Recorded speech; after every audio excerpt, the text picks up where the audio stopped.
دعا کے ساتھ انشاءاللہ اپنی کلاس کا آغاز کرتے ہیں۔ الحمدللہ رب العالمین واعوذ باللہ من الشیطان الرجیم، بسم اللہ الرحمن الرحیم، رب یسر ولا تعسر وتمم بالخیر، رب اشرح لی صدری ویسر لی امری واحلل عقدۃ من لسانی یفقہوا قولی۔ اللہم لا سہل الا ما جعلتہ سہلا وانت تجعل الحزن اذا شئت سہلا۔ اللہم اجعلنا منہم ومن الذین آمنوا وعملوا الصالحات وتواصوا بالحق وتواصوا بالصبر۔ اللہم فقہنا فی الدین، اللہم حاسبنا حسابا یسیرا، آمین یا رب العالمین۔ سب بہنیں ایک بار درود شریف بھی پڑھ لیں۔ اللہم صلی علی محمد وعلی آل محمد کما صلیت علی ابراہیم وعلی آل ابراہیم انک حمید مجید۔ اللہم بارک علی محمد وعلی آل محمد کما بارکت علی ابراہیم وعلی آل ابراہیم انک حمید مجید، آمین یا رب العالمین۔ اللہ سبحانہ و تعالیٰ کی توفیق سے ہم سورہ نساء کا فہم حاصل کر رہے ہیں، اور انشاءاللہ آج سورہ نساء کا لاسٹ پارٹ جو ہے، یا اس کا لاسٹ جز کہہ لیں، انشاءاللہ تعالیٰ اس کا فہم حاصل کرنے کی اللہ تعالیٰ کی توفیق سے کوشش کریں گے کہ ہم اس کا فہم حاصل کر سکیں، اور فہم حاصل کرنے کے ساتھ ساتھ سب زیادہ امپورٹنٹ کہ ہم اس کو اپنی زندگیوں میں شامل کر سکیں انشاءاللہ۔ سورہ نساء جیسا کہ ہم سب کو پتہ ہے کہ مدنی سورہ ہے، اور اس میں جو ٹاپکس ڈسکس کیے گئے، جو خطبات دیے گئے، وہ وراثت کی تقسیم، ایمان لانے کے بارے میں، یہودیوں کو اس میں تنبیہ کی گئی ہے جو کہ ہم پڑھیں گے، اور آخری تنبیہ اس میں جو یہودیوں کو کی گئی کہ ایمان لے آؤ قبل اس کے کہ ہم چہرے بگاڑ کر پیچھے کر دیں۔ ٹھیک ہے، اس میں اور بھی بہت سارے احکامات موجود جو کہ ہم نے پڑھے ہیں۔ نبی صلی اللہ علیہ وآلہ وسلم کے سامنے اس وقت، یعنی جو مدنی زندگی کا دور تھا، آپ صلی اللہ علیہ وآلہ وسلم کے ساتھ، اس وقت آپ صلی اللہ علیہ وآلہ وسلم کو جو کام تھا، اسے تین بڑے ہم پارٹس میں، یا آپ کہیں کہ تین بڑے ڈپارٹمنٹس میں ہم اس کو تقسیم کر سکتے ہیں۔ ایک تو یہ تھا کہ جو ایک نئی منظم اسلامی سوسائٹی بن چکی تھی ہجرت کے بعد، آپ صلی اللہ علیہ وآلہ وسلم جب مدینہ تشریف لے کر آئے، تو اس اسلامی سوسائٹی کی نشو و نما کہ کس طرح سے وہ اب گرو ہوگی، اور کس طرح سے تمام رولز اینڈ ریگولیشنز کو فالو کرنا ہے، ایک نئے معاشرے کو کس طرح سے اس کی نشو و نما کرنی ہے۔ اور اس میں دوسری چیز کیا کہ آپ صلی اللہ علیہ وآلہ وسلم کو جن چیلنجز کا سامنا تھا، وہ دوسرا یہ تھا کہ اس کشمکش کا مقابلہ جو مشرکین عرب، یہودی قبائل اور منافقین، یہ تین تھے نا بڑے، مشرکین عرب، یہودی قبائل اور منافقین، ان کے مخالف جو آپ صلی اللہ علیہ وآلہ وسلم اصلاح کرتے تھے، ان کے مخالف طاقتوں کے ساتھ پوری شدت سے آپ صلی اللہ علیہ وآلہ وسلم کو ان چیلنجز کا سامنا تھا جو آپ صلی اللہ علیہ وآلہ وسلم کو مشکلات پیش آ رہی تھی۔ یہ اس سے زیادہ اور بڑا مرحلہ آپ صلی اللہ علیہ وآلہ وسلم کے ساتھ۔ اور پھر جو تیسری چیز اس سورہ کا جو تیسرا ڈپارٹمنٹ، یا کہہ لیں کہ تیسرا خطبہ، یا کہہ لیں کہ تیسرا ٹاپک، وہ تھا اسلام کی دعوت، جو کہ ہم انشاءاللہ اب یہ آخری والے میں پڑھیں گے۔ اور جو آخری پارٹ، جو ہم آخری جز پڑھیں گے، جو کہ آیت نمبر 148 سے سٹارٹ ہے، اور جہاں سے انشاءاللہ ہم چھٹے پارے کا آغاز بھی کریں گے، کہ جن چیزوں پر روشنی ڈالی گئی ہے، ایک ذرا بیک گراؤنڈ تھوڑا سا دماغ میں مائنڈ میک اپ ہو جاتا ہے، تو پھر چیزیں بہت آسانی سے اس کا سینیریو سمجھ میں آ جاتا ہے۔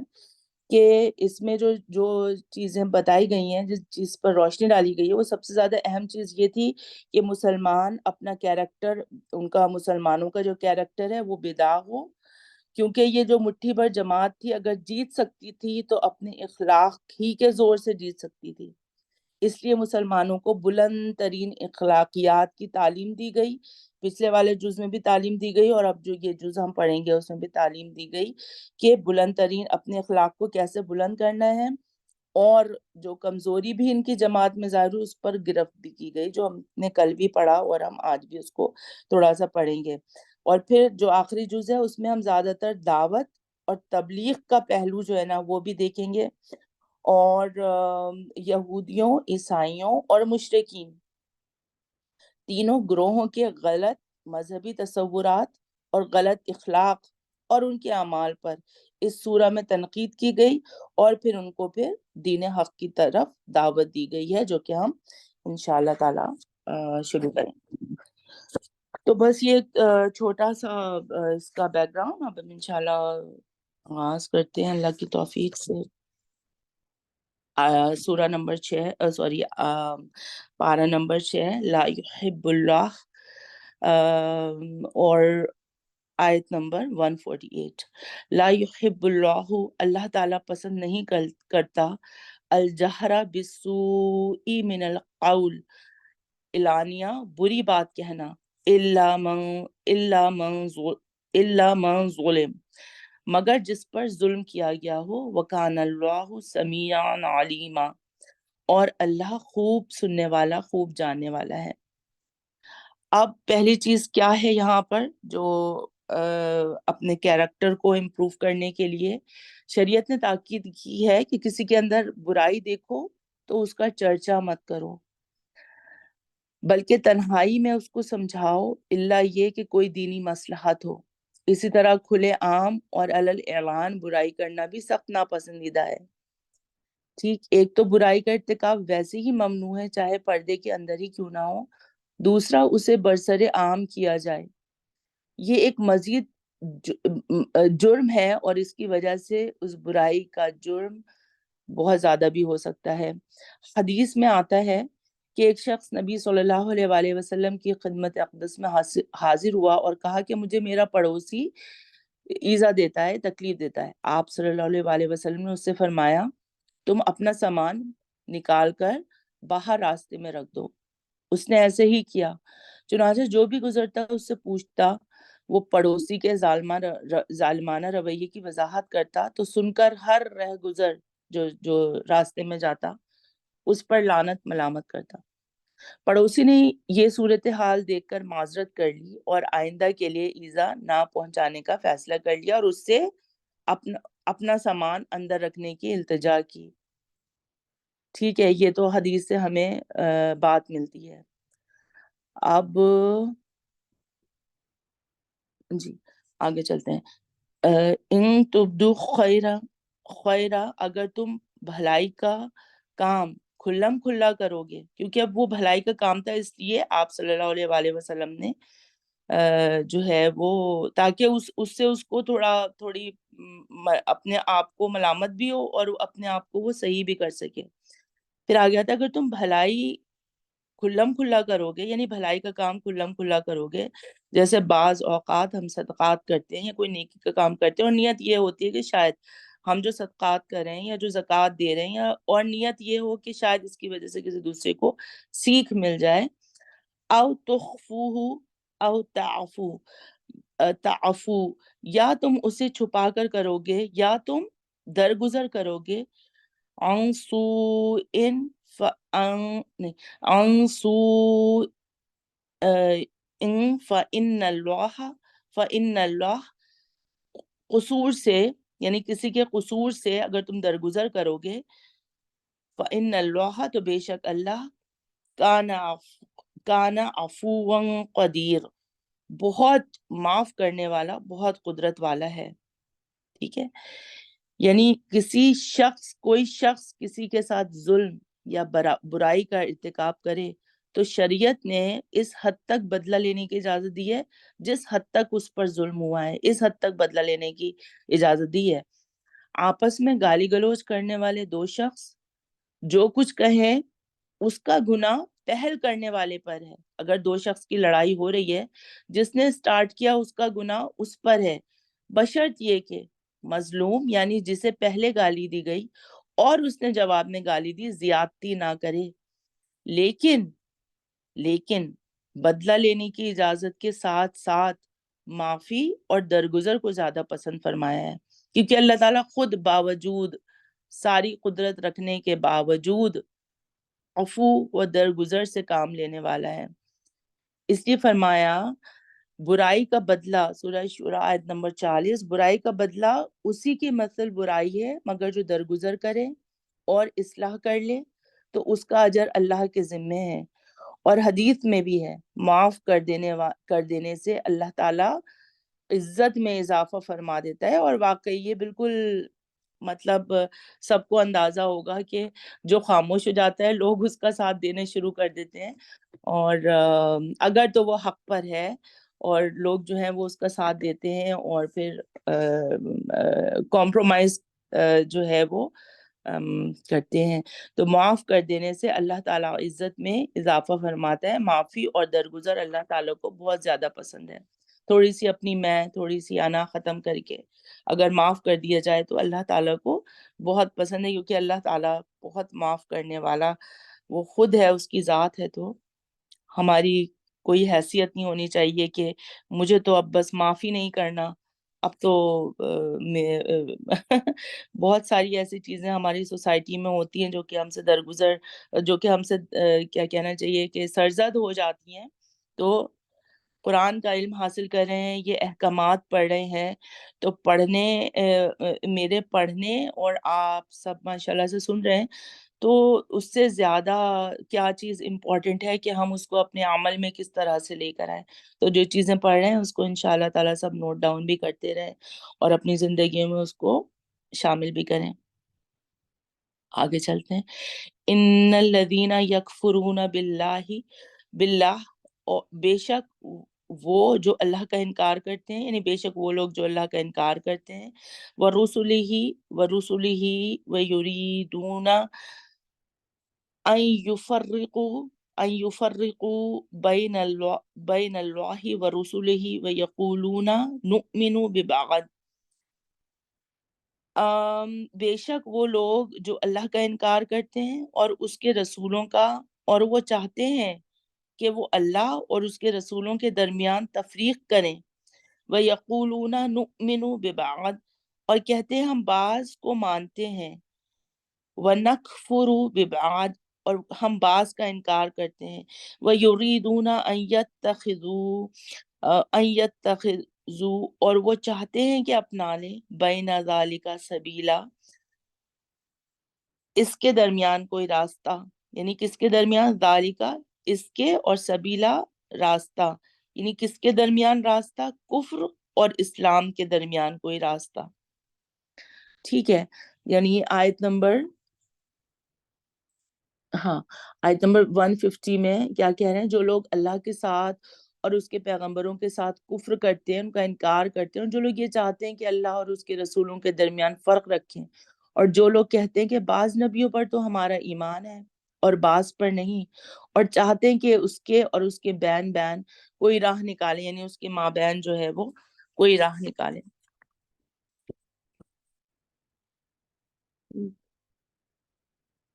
ہم، یعنی کافر ہونے میں وہ لوگ جو نہ خدا کو مانتے ہیں اور نہ اس کے رسولوں کو، اور جو خدا کو مانتے ہیں مگر رسولوں کو نہیں مانتے، اور جو کسی رسول کو مانتے ہیں اور کسی کو نہیں مانتے، سب یکساں ہیں، ان میں سے کسی کافر کے ہونے میں ذرہ برابر شک کی گنجائش نہیں ہے. ٹھیک، انشاءاللہ سمجھ میں آ گیا ہوگا. جیسے یہودی کو دیکھ لیں، یہودیوں کو تو حضرت موسیٰ علیہ السلام کو مانتے ہیں اور حضرت عیسیٰ علیہ السلام پر ایمان نہیں لائے، حضرت آپ صلی اللہ علیہ وآلہ وسلم پر ایمان نہیں لائے. جو عیسائی ہیں وہ کچھ عیسائی رہ گئے اور یہودی رہ گئے، آپ صلی اللہ علیہ وآلہ وسلم پر ایمان نہیں لائے. لیکن ہم امت محمدیہ سارے نبیوں پر الحمدللہ ایمان لاتے ہیں. اولئک هم الکافرون حقا، وہ لوگ وہی حقیقی کافر ہیں، یعنی وہ لوگ ہی حقیقی کافر ہیں جو کہ بعض پر ایمان لاتے ہیں اور بعض پر ایمان نہیں لاتے۔ وَأَعْتَدْنَا لِلْكَافِرِينَ عَذَابًا مُهِينًا، اور ہم نے کافروں کے لیے وہ لوگ ہی حقیقی کافر ہیں اور ہم نے کافروں کے لیے تیار کر رکھا ہے ذلت آمیز عذاب۔ وَالَّذِينَ آمَنُوا بِاللَّهِ، اور وہ لوگ جو اللہ پر ایمان لائے، وَرُسُلِهِ، اور اس کے رسولوں پر، وَلَمْ يُفَرِّقُوا، اور انہوں نے تفریق نہیں کی، کوئی فرق نہیں کیا، بین احد من بین احد بین احد منہم، ان میں سے کسی ایک کے درمیان، اولئک سوف، وہی لوگ ہیں کہ ان قریب، سوف ان قریب، یؤتیہم اجورہم وہ انہیں ان کے اجر دے گا، وکان اللہ غفور الرحیم، اور اللہ تعالیٰ بہت بخشنے والا نہایت مہربان ہے۔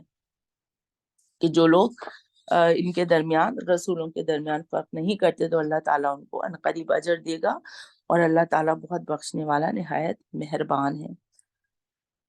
یسألوک اہل الکتاب، آپ سے اہل کتاب جو ہے وہ سوال کرتے ہیں یا کہیں کہ نشانی مانگتے ہیں، ان تنزل علیہم کتابا من السماء فقد سألوا موسیٰ، آپ سے اہل کتاب یہ جو یہودی تھے اور جو کافر تھے وہ نشانی مانگا کرتے تھے، ٹھیک ہے، گواہی، مطلب جیسے حضرت موسیٰ علیہ السلام، تمام نبیوں کو ظاہری طور پر جو جس طرح کے معجزات دیے گئے تو وہ بھی جو تھے وہ کیا مانگا کرتے تھے، آپ صلی اللہ علیہ وآلہ وسلم سے نشانیاں مانگتے تھے کہ آپ ان پر آسمان سے تنزل علیہم کتابا من السماء، آپ ان پر آسمان سے ایک کتاب اتار لائے، ٹھیک ہے، سو یقیناً، پس یقیناً یہ موسیٰ علیہ السلام سے مانگ چکے ہیں، اکبر من ذالک، اس سے زیادہ بڑی نشانی، فقالوا ارنا اللہ، پس انہوں نے کہا تو ہمیں دکھا، ایک منٹ، ارنا، ہاں، تو ہمیں دکھا، مطلب اللہ دکھا، جہرتن، فآخذتہم، ظاہری طور پر سامنے لا کر، تو انہیں آپ پکڑا۔ یہ حضرت موسیٰ علیہ السلام سے ہم پیچھے پڑھا ہے نا کہ حضرت موسیٰ علیہ السلام سے انہیں کہا تھا کہ ہمیں تیرے رب کا چہرہ دیکھنا ہے، تو وہی یہاں پر بات ہو رہی ہے کہ یہ آپ سے سوال کرتے ہیں نشانیوں کا، تو اب آگے جو بات آگے پھر اس کو تھوڑے چنکس میں، مطلب کیا کہنا چاہیے کہ تھوڑا تھوڑا کر کے بتا دیا، ایز اے ہیڈنگ بتا دیا کہ یہ نشانیاں مانگی، لیکن پھر بھی یہ ایمان والے لانے والے نہیں۔ تو یہ اس کو ہم پڑھ لیتے ہیں، فقط سآلو موسیٰ، سو یقیناً یہ موسیٰ علیہ السلام سے مانگ چکے ہیں، اکبر من ذالک، اس سے زیادہ بڑی نشانی، فقالوا ارنا اللہ جہرتن فاخذتہم الصاعقۃ بظلمہم، بس انہوں نے کہا کہ تو ہمیں اللہ دکھا، یعنی ظاہری طور پر اللہ، یعنی اللہ کا چہرہ دکھا، سامنے لا کر دکھا، تو انہیں آ پکڑا بجلی کی کڑک نے، ان کے ظلم کی وجہ سے جس کی انہوں نے ڈیمانڈ کی تھی۔ ثم اتخذوا العجل، پھر انہوں نے بچھڑے کو معبود بنا لیا، جب حضرت موسیٰ علیہ السلام کو ہی طور پر گئے 40 راتوں کے لیے، تو انہوں نے بچڑے کو معبود بنا لیا، من بعد ما، اس کے بعد کہ جاءتہم البینات، ان کے پاس کھلی نشانیاں آ چکی تھیں، ٹھیک، فعفونا عن ذالک، تو ہم نے اسے درگزر کیا، وآتینا موسیٰ سلطانا مبینا، اور ہم نے موسیٰ علیہ السلام کو واضح غلبہ دیا. یعنی آپ صلی اللہ علیہ وآلہ وسلم کو یہ بات یہاں پر ذہن نشی کرائی جا رہی ہے کہ جس طرح موسیٰ علیہ السلام کوہ طور پر گئے اور تختیوں پر لکھی ہوئی تورات لے کر آئے، کتاب یعنی کتاب تورات کی شکل میں جو تھی، وہ جو تختیوں پر لکھی ہوتی تھی، اسی طرح آپ بھی آسمان پر جا کر قرآن مجید لے کر آئے. آپ سے یہ سوال کرتے ہیں. تو یہ مطالبہ ان کا محض ایسی بس یہ بے فضول سی باتیں کرتے ہیں، جس طرح سے یہ انہوں نے حضرت موسیٰ علیہ السلام کے بارے میں. ٹھیک ہے. اور یہاں پر جو سلطان مبینہ، یہاں صریح دلیل سے مراد کیا ہے؟ وہ احکامات ہیں جو حضرت موسیٰ علیہ السلام کو تختیوں پر لکھ کر دیے گئے تھے. یعنی ٹھیک. اس میں رسول اللہ جی صلی اللہ علیہ وسلم کو کہا جا رہا ہے نا کہ مطلب یہ اہل کتاب جو ہے یہ آپ صلی اللہ علیہ وسلم سے ڈیمانڈ یہ کر رہے ہیں کہ آسمان سے کتاب نازل ہو، لیکن اس سے بڑی بڑی ڈیمانڈز یہ پہلے حضرت موسیٰ سے کر چکے ہیں. ہوں اور جی. بھگت بھی چکے ہیں اس کا عذاب، مطلب کہ اتنی بڑی ڈیمانڈ کرنے کا اللہ میں دکھائے. یہ باز پھر بھی نہیں آئے اور انہوں نے لیسن پھر بھی نہیں سیکھا. بالکل. جی جی جی جی بالکل. یعنی حضرت موسیٰ علیہ السلام کے رسول مقرر ہونے کے بعد سے لے کر فرعون کے غرق ہونے تک اور بنی اسرائیل کے مصر سے نکلنے تک، ان تمام چیزیں ان کے مشاہدوں میں آ چکی ہے، لیکن پھر بھی یہ ایمان نہیں لے کر آتے. اچھا. اور پھر آگے مزید باتیں آ رہی ہیں. وَرَفَعْنَا فَوْقَهُمُ الطُّورَ، اور ہم نے ان کے اوپر طور پہاڑ کو کھڑا کیا، بِمِيثَاقِهِمْ وَقُلْنَا لَهُمُ ادْخُلُوا الْبَابَ سُجَّدًا وَقُلْنَا لَهُمْ، ان سے عہد لینے کے لیے، اور ہم نے ان سے کہا دروازے سے سجدہ کرتے ہوئے داخل ہونا. وَقُلْنَا لَهُمْ، اور ہم نے ان سے کہا لا تعدوا فی السبت، ہفتے کے دن میں تجاوز مت کرو. وَأَخَذْنَا منہم میثاقا غلیظا، اور ہم نے ان سے ایک مضبوط عہد لیا. فبما نقضهم میثاقهم، تو ان کے اپنے عہد توڑنے کے سبب، وکفرہم بآیات اللہ، اور ان کے اللہ کی آیات کا انکار کرنے کی وجہ سے، وقتلہم الانبیاء بغیر حق، اور ان کے اپنے نبیوں کو ناحق قتل کرنے کی وجہ سے. وقولہم قلوبنا، اور ان کے یہ کہنے، یعنی اور ان کے یہ کہنے کی وجہ سے، قلوبنا، ہمارے دلوں پر غلف، پردے ہیں.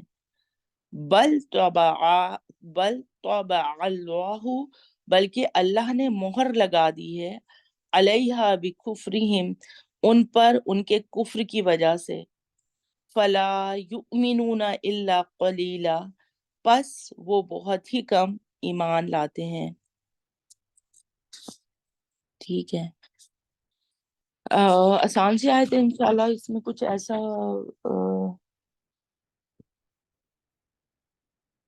ہاں ٹھیک ہے. یعنی وہ نبیوں کو بھی ناحق قتل کیا کرتے تھے، اور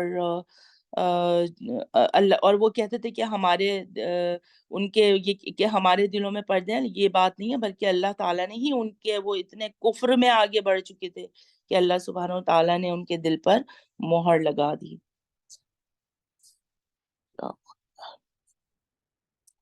وَبِكُفْرِهِمْ، اور ان کے کفر کرنے کی وجہ سے، وَقَوْلِهِمْ عَلَى مریم، اور ان کے بات کہنے، یعنی حضرت مریم علیہ السلام کی یہاں پر بات کا ذکر یہاں پر کیا گیا، بات کہنے کی وجہ سے مریم علیہ السلام پر بہتان عظیما، بہت بڑے بہتان کی.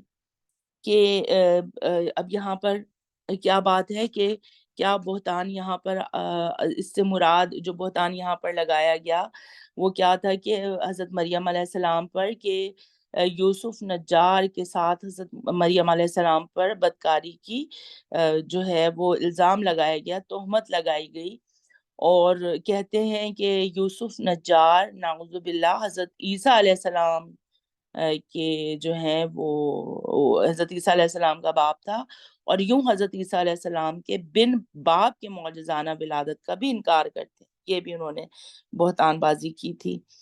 وَقَوْلِهِمْ إِنَّا قَتَلْنَا، اور ان کے اِنَّا قَتَلْنَا، اور ان کے یہ کہنے کی وجہ سے کہ بے شک ہم نے ہی قتل کیا المسیح عیسی ابن مریم، مسیح عیسیٰ ابن مریم کو، رسول اللہ جو اللہ کے رسول ہیں، وما قتلوہ، حالانکہ نہ انہوں نے اسے قتل کیا، وما صلبوہ، اور نہ انہوں نے اسے مطلب حضرت عیسیٰ علیہ السلام کو انہیں سولی پر چڑھایا، ولیکن شبہ لہم، اور لیکن ان کو شبہ میں یعنی ڈاؤٹ میں ڈال دیا گیا، وَإِنَّ الَّذِينَ اخْتَلَفُوا فِيهِ، اور بے شک وہ لوگ جنہوں نے اس میں اختلاف کیا، لفی شک من ہو، یقیناً اس بارے میں شک میں ہے، ما لہم بہی من علمی، ان کے پاس اس کا کوئی علم نہیں، الا اتباع الظن، سوائے گمان کی پیروی کے، وما قتلوہ یقینا، اور انہوں نے اسے یقیناً قتل، انہیں یعنی حضرت عیسیٰ علیہ السلام کو قتل نہیں کیا، بر رفعہ اللہ الیہ، بلکہ اللہ نے انہیں اپنی طرف اٹھا لیا، وکان اللہ عزیزا حکیما، اور اللہ تعالیٰ بہت غالب بڑی حکمت والا ہے۔ ٹھیک ہے، یہاں حضرت عیسیٰ علیہ السلام کا جو ذکر آیا کہ اللہ تعالیٰ نے اپنی قدرت کاملہ سے حضرت عیسیٰ علیہ السلام کو زندہ آسمان پر اٹھا لیا، اور متواتر صحیح احادیث سے بھی یہ بات ثابت ہے، اور یہ حدیث کی تمام کتابوں کے علاوہ صحیح بخاری اور صحیح مسلم میں بھی وارد ہیں۔ ان احادیث میں آسمان سے اٹھائے جانے کے علاوہ قیامت کے قریب ان کے نزول کا اور دیگر بہت سی باتوں کا تذکرہ ہے۔ امام ابن کثیر یہ تمام روایات ذکر کر کے آخر میں تحریر فرماتے ہیں کہ پس یہ احادیث رسول اللہ صلی اللہ علیہ وآلہ وسلم سے متواتر ہیں، اور ان کے راویوں میں پھر بہت سارے نام ہیں، حضرت ابو ہریرہ، حضرت عبداللہ بن مسعود، عثمان بن ابی العاص، اور ابو امامہ، اور بہت سارے یہاں پر تذکرہ کیا گیا ہے صحابیوں کا۔ ان احادیث میں آپ کے نزول یعنی حضرت عیسیٰ علیہ السلام کے نزول کی صفت اور جگہ کا بیان ہے۔ آپ علیہ السلام دمشق، جیسے جس کو ہم ڈیمسکس کہتے ہیں، دمشق میں منارہ شرقیہ کے پاس اس وقت اتریں گے جب فجر کی نماز کی اقامت ہو رہی ہوگی، آپ خنزیر کو قتل کریں گے، صلیب توڑ دیں گے، جزیہ معاف کر دیں گے، ان کے دور میں سب مسلمان ہو جائیں گے، دجال کا قتل بھی آپ کے ہاتھوں سے ہوگا، اور یاجوج اور ماجوج کا ظہور اور فساد بھی آپ کی موجودگی میں ہوگا، بالآخر آپ ہی کی بد دعا سے یعنی حضرت عیسیٰ علیہ السلام ہی کی بد دعا سے ان کی ہلاکت واقع ہوگی، یاجوج اور ماجوج کی۔ ٹھیک ہے، تو وہ یہ کہتے ہیں کہ انہوں نے ان کو سولی چڑھایا، اور یہ ہم آگے بھی صورتوں میں ہم ان کی مزید تفصیلات ہم پڑھیں گے، کس طرح سے حضرت عیسیٰ علیہ السلام کا واقعہ جو ہے وہ آگے تفصیل سے بھی آئے گا انشاءاللہ۔ یہاں پر بس یہ بتا دیا گیا کہ ان کے پاس اس کا کوئی علم نہیں ہے، جس بات کا یہ چرچا کرتے ہیں ان کے پاس کوئی علم نہیں ہے، سوائے یہ گمان اپنے اندر گمان جو ہے وہ ایک حواری تھے جن کی شکل جو ہے جو حضرت عیسیٰ علیہ السلام کے ساتھ کچھ 12 سے 8 12 10 کچھ ایسے حواریوں کا نمبر آتا ہے، تو وہ حواری میں سے ایک کی جو شکل تھی وہ حضرت عیسیٰ علیہ السلام کی طرح سے ہو گئی تھی، اور یہ ایک بہت لمبا طویل قصہ انشاءاللہ ہم ڈیٹیل میں پڑھیں گے اس کو، کہ کس طرح سے وہ سمجھتے ہیں کہ حضرت عیسیٰ علیہ السلام کو قتل کیا گیا، ان کو پھر کہ یقیناً انہوں نے اسے قتل نہیں کیا، یعنی حضرت عیسیٰ انہیں قتل نہیں کیا گیا، بلکہ کیا کیا، بر رفع اللہ الیہ، رفعہ اللہ الیہ، بلکہ اللہ نے انہیں اپنی طرف اٹھا لیا، وکان اللہ عزیزاً حکیمہ، اور اللہ تعالیٰ بہت غالب بڑی حکمت والا ہے۔ وَإِن من اہل الکتاب، اور نہیں ہے کوئی اہل کتاب میں سے، الا لیؤمنن بہ، مگر ضرور بالضرور وہ اس، یعنی یہاں پر بہی یعنی ان پر، یعنی کس پر، حضرت عیسیٰ علیہ السلام پر ایمان لے آئے گا، قبل موتہ و یوم القیامتی، اس کی موت سے پہلے اور قیامت کے دن، یکون علیہم شہیدا، اور وہ عیسیٰ علیہ السلام ان پر گواہ ہوں گے۔ ٹھیک ہے، یعنی قبل موتہی میں ہو کا ضمیر جو ہے مفسرین کے نزدیک اچھا اہل کتاب نصارہ ہیں، اور مطلب یہ ہے عیسیٰ علیہ السلام نہیں، بلکہ یہ مصباح القرآن میں عیسیٰ لکھا ہوا ہے۔ اچھا ہاں ٹھیک ہے، ٹھیک، الا لیؤمنن بہ، مگر ضرور بالضرور وہ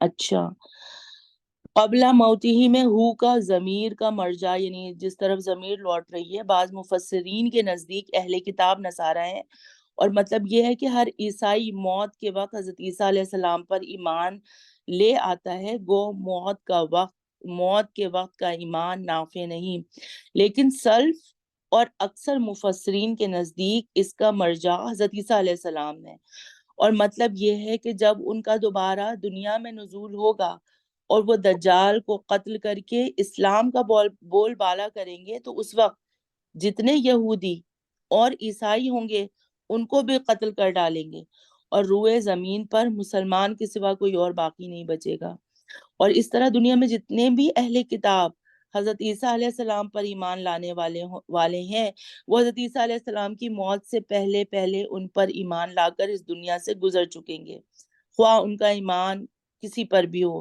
صحیح احادیث سے بھی یہی ثابت ہے، چنانچہ آپ صلی اللہ علیہ وسلم نے فرمایا، قسم ہے اس ذات کی جس کے ہاتھ میں میری جان ہے، ضرور ایک وقت آئے گا کہ تم ابن مریم حاکم اور عادل بن کر تم میں ابن مریم یعنی حضرت عیسیٰ علیہ السلام حاکم اور عادل بن کر نازل ہوں گے۔ وہ یہ جو ابھی میں نے اوپر بھی پڑھا جو لکھا ہوا ہے، وہ صلیب کو توڑ دیں گے، خنزیر کو قتل کریں گے، جزیہ اٹھائیں گے، اور مال کی اتنی بہتات ہو جائے گی کہ کوئی اسے قبول کرنے والا نہیں ہوگا، یعنی صدقہ اور خیرات لینے والا کوئی نہیں ہوگا، حتیٰ کہ ایک سجدہ دنیا اور مافیا سے بہتر ہوگا۔ پھر حضرت ابو ہریرہ رضی اللہ تعالیٰ فرماتے ہیں کہ اگر تم چاہو تو قرآن کی یہ آیت پڑھ لو، یہ جو ابھی آیت یہاں پر میں نے پڑھی، وَأَم مِّنْ أَهْلِ الْكِتَابِ إِلَّا لَيُؤْمِنَنَّ بِهِ قبل موتہ، صحیح بخاری کتاب الانبیاء۔ یہ احادیث اتنی کثرت سے آئی ہیں کہ انہیں تواتر کا درجہ حاصل ہے، اور انہیں متواتر صحیح روایات کی بنیاد پر اہل سنت کے تمام مکاتب کا متفق عقیدہ ہے کہ حضرت عیسیٰ علیہ السلام آسمان پر زندہ ہیں، اور قیامت کے قریب دنیا میں ان کا نزول ہوگا، اور دجال کا اور تمام ادیان، دین کی جمع ہے ادیان، تمام ادیان کا خاتمہ فرما کر اسلام کو غالب فرمائیں گے، یاجوج ماجوج کا خروج بھی حضرت عیسیٰ علیہ السلام کی موجودگی میں ہوگا، اور حضرت عیسیٰ علیہ السلام کی دعا کی برکت سے ہی اس فتنے کا بھی خاتمہ ہوگا، جیسا کہ صحیح احادیث سے واضح ہے۔ یعنی اہل کتاب میں ایک بھی ایسا نہ بچے گا جو حضرت عیسیٰ علیہ السلام کی موت سے پہلے ان پر ایمان نہ لا چکے، اور قیامت کے دن آپ ان پر، یعنی حضرت عیسیٰ علیہ السلام آپ ان پر، حضرت عیسیٰ علیہ السلام ان پر گواہ ہوں گے۔ مصر فت آپ کچھ ایڈ کریں گی اس میں؟ ہاں نہیں، ماشاء اللہ آپ نے یہ سارا یہاں سے پڑھ کے سنا دیا نا۔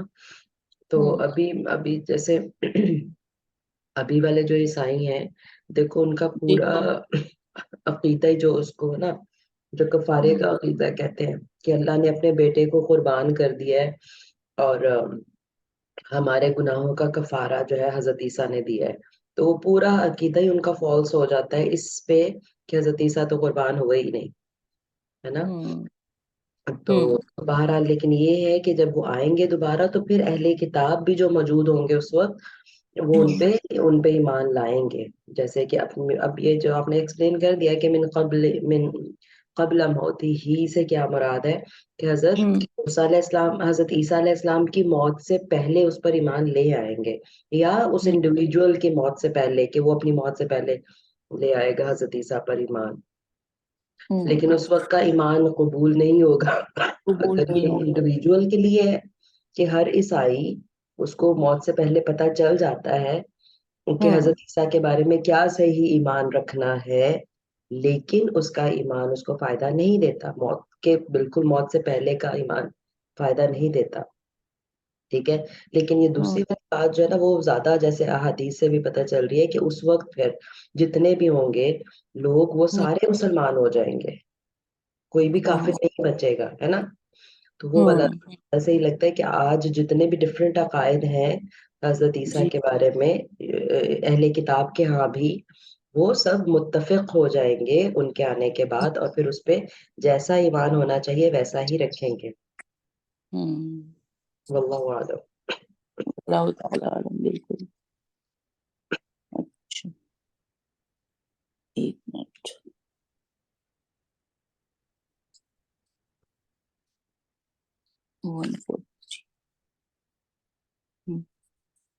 اچھا آگے چلتے ہیں انشاءاللہ. فَبِظُلْمٍ مِّنَ الَّذِينَ، تو ان لوگوں یعنی تو ان کے ظلم کی وجہ سے، ان لوگوں کے ظلم یا کہہ لیں شرارتوں کی وجہ سے، جو ہادو حرمنا علیہم، یہودی ہوئے ہم نے ان پر حرام کر دی، حرمنا ہم نے حرام کر دی، علیہم ان پر، طیبات طیبات احلت لہم، وہ پاکیزہ چیزیں جو ان کے لیے حلال کی گئی تھیں، وَبِصَدِّهِمْ اور ان کے روکنے کی وجہ سے، عن سبیل اللہ کثیرہ، اللہ کی راہ سے کثرت سے. یعنی ان کے جرائم کی وجہ سے، ان کے گناہوں کی وجہ سے بطور سزا بہت سی حلال چیزیں ان پر حرام کر دی تھیں. ٹھیک ہے. یہ ہم سورہ انعام میں دیکھیں گے کہ کون کون سی چیزیں جو ہیں وہ حرام کر دی تھیں. یعنی یہود پر تمام ناخن والے جانور حرام کر دیے، گائے اور بکری میں سے ان دونوں کی چربیاں ان پر حرام کر دی گئی تھیں، اور مگر وہ جو ان کی پشت پر یا انتڑیوں میں لگی ہو یا جو ہڈی سے ملی ہو، ان کی شرارت کے سبب جو ہے پھر ان کو یہ سزا دی گئی تھی کہ حلال چیزیں بھی ان پر حرام کر دی گئیں. وَأَخْذِهِمُ الرِّبَا اور ان کے سود لینے یعنی ان کے سود لینے کی وجہ سے، وَقَدْ نُهُوا عَنْهُ اور حالانکہ یقیناً وہ اس سے منع کیے گئے تھے. اور امت محمدیہ میں بھی منع کیا گیا سود کو. ٹھیک ہے.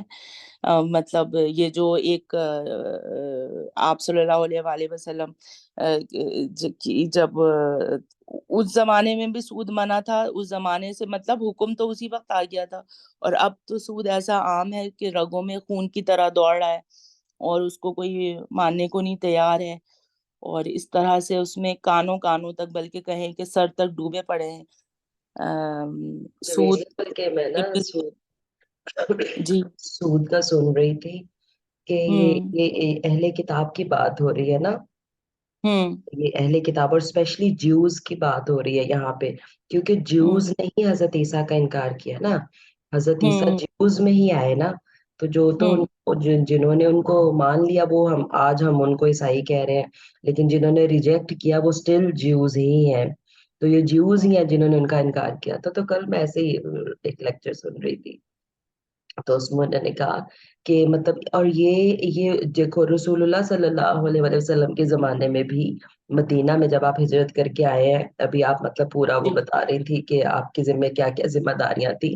تو ایک جو اسلامک اسٹیٹ ایک جو بننا تھی، اس میں ظاہر ہے جی اکنامک سسٹم بھی بہت امپورٹنٹ ہوتا ہے. سب سے پہلے ریڑھ کی ہڈی ہوتی ہے کسی بھی معاشرے میں کہ اس کا اکنامک سسٹم کیسے چل رہا ہے. تو سود جو حرام ہونے کی آیات آئیں تو ان پہ سب سے زیادہ یہودیوں پہ ہی وہ اس کی زد پڑی، کیونکہ انہوں نے ہی سود وہاں پہ بھی شروع کیا ہوا تھا. یہ شروع لینڈر ہے. آج بھی جو پورا بینکنگ سسٹم ہے یہ اسی پہ بیس کرتا ہے، انہی یہودیوں کے جو شروع کا انہوں نے بینکس کا. اس وقت تو ظاہر ہے چھوٹے پیمانے پہ تھا، تو آج جو ہے کتنا پھیل گیا ہوا ہے. اور جب حضرت عیسیٰ علیہ السلام کا جو آخری خطبہ ہے نا، یعنی جو ان کو جو تبلیغ یہ کرتے تھے جیوز کو، حضرت عیسیٰ اس آخری خطبے میں بھی، یعنی جب وہ ایسے بتا رہے تھے کہ جب یہ مسجد میں داخل ہوئے، یعنی اس وقت کا جو بھی وہ ٹیمپل جو بھی ہوگا ان کا عبادت کا، تو وہاں حضرت عیسیٰ علیہ السلام داخل ہوئے تو وہاں اپنی عبادت گاہ میں بھی انہوں نے پورے ٹیبلز بنائے ہوئے تھے جس پہ یہ سود کا حساب کتاب کرتے تھے، یعنی ڈفرینٹ ڈفرینٹ ڈیسکس جیسے بنائے ہوئے تھے.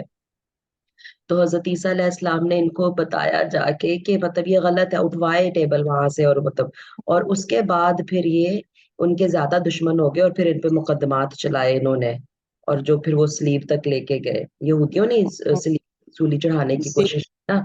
تو آخری جو انہوں نے مطلب ان کی وہ کی تھی وہ سود پہ ہی کی تھی.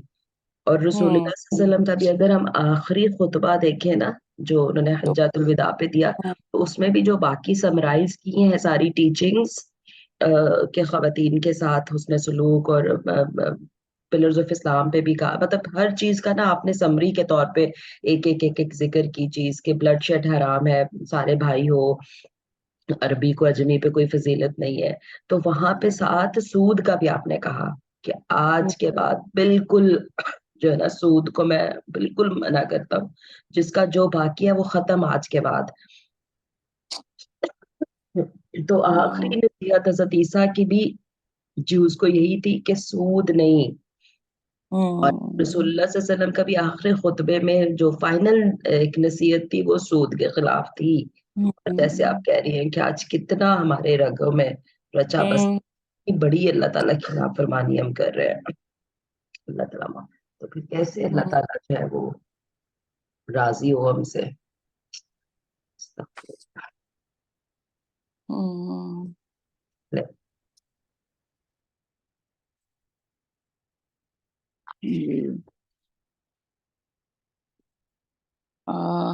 آیت نمبر 161 نہیں، سود والی ہم نے پڑھ لی.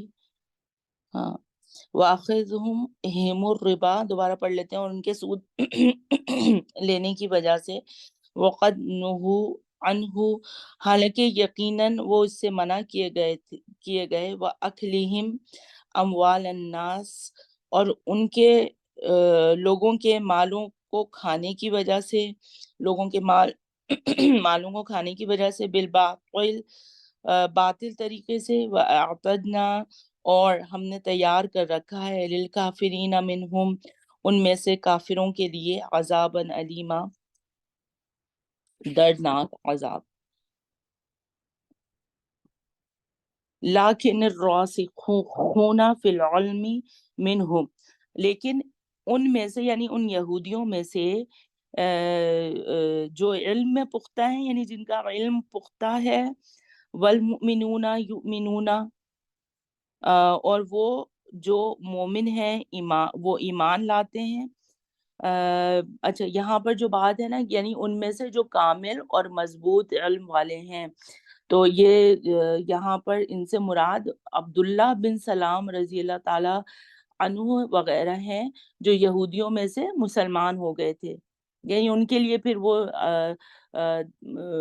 دردناک عذاب، علمناک عذاب مہیا یہ ان کے لیے نہیں ہوگا، بلکہ صرف ان کے لیے ہوگا جو کہ جن کی ابھی اوپر بات ہو گئی ہے، صرف ان کے لیے اللہ تعالیٰ نے دردناک عذاب تیار کر رکھا ہے. اللہم لا تجعلنا منہم، آمین یا رب العالمین. اللہم لا تجعلنا منہم، اللہم لا تجعلنا منہم. جو ایمان والے ہیں وہ جو مومن ہیں وہ ایمان لاتے ہیں بما انزل الیک اس پر جو آپ کی طرف نازل کیا گیا، یعنی آپ صلی اللہ علیہ وآلہ وسلم کی طرف، وما انزل من قبلک اور جو آپ سے پہلے نازل کیا گیا، والمقیمین والمقیمین الصلاۃ، اور نماز قائم کرنے والے ہیں، والمؤتون الزکاۃ، اور زکوٰۃ اور زکوٰۃ ادا کرنے والے ہیں، والمؤمنون باللہ، اور اللہ پر ایمان لانے والے ہیں، والیوم الآخر، اور یوم آخرت یعنی یوم آخرت پر بھی ایمان لانے والے ہیں، اولئک، یہی وہ لوگ ہیں، سنؤتیہم اجرن اج اج اجرن اجرن عظیما، کہ ان قریب ہم انہیں اجر عظیم دیں گے۔ سبحان اللہ، اللہم اجعلنا منہم، اللہم اجعلنا منہم، اللہم اجعلنا منہم، آمین یا رب العالمین۔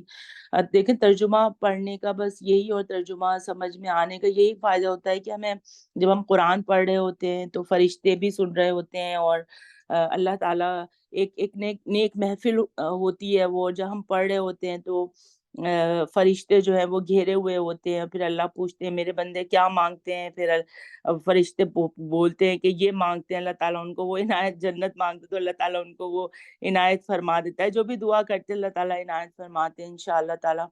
تو ترجمہ سیکھنے کا اور پڑھنے کا بس یہی ایک فائدہ ہوتا ہے کہ جہاں جہنم کی بات آئے، یا جہاں عذاب کی بات آئے، یا جہاں دوزخ کی بات آئے، تو ہمیں پتہ ہونا چاہیے اور اپنے لیے دعا مانگنی چاہیے کہ اللہ تعالیٰ ہمیں اس میں سے نہ بنانا، اور ہمیں اس میں ان لوگوں میں شامل نہ فرمانا، اور جہاں جنت کی بات آئے، ایمان لانے والوں کی بات آئے، مومنوں کی بات آئے، تو دعا کرنی چاہیے اللہم جعلنا منہم، کہ اللہ تعالیٰ ہم سب کو، اب صرف اپنے لیے دعا نہیں، ہم سب کو، نہ نون الف نہ ہم کے لیے آتا ہے کہ اللہ تعالیٰ ہم سب کو ان میں شامل فرما۔ آپ سب کے لیے دعا کریں گے تو اللہ تعالیٰ ہمارے حق میں بھی وہ دعا انشاءاللہ تعالیٰ قبول فرماتا ہے۔ تو اللہ تعالیٰ ہمیں ان لوگوں میں شامل فرمائے، یعنی کون کون لوگ اس میں شامل ہو گئے جو کہ کامل مضبوط علم والے ہیں، ایمان والے ہیں، ایمان لاتے ہیں جو آپ کی طرف، اور آپ یعنی آپ صلی اللہ علیہ وآلہ وسلم کی طرف، اور آپ صلی اللہ علیہ وآلہ وسلم سے پہلے اتارا گیا، نمازوں کو قائم رکھتے ہیں، قائم کرتے ہیں۔ قائم کرنے کا مطلب ہم میرے خیال ہے سورہ بقرہ میں ہم پڑھ چکے کہ قائم کرنا کسے کہتے ہیں، اور قائم کرنا یعنی کسی نماز میں گیپ نہیں دینا، نمازوں کو پابندی سے پڑھنا، نماز کے سارے احکامات کو جو اس کے ارکان ہیں اس کو پابندی سے ادا کرنا، تو نمازوں کو قائم کرنے والے ہیں، زکوٰۃ کو ادا کرنے والے ہیں، قیامت پر یقین رکھنے والے ہیں، اللہ پر یقین رکھنے والے ہیں۔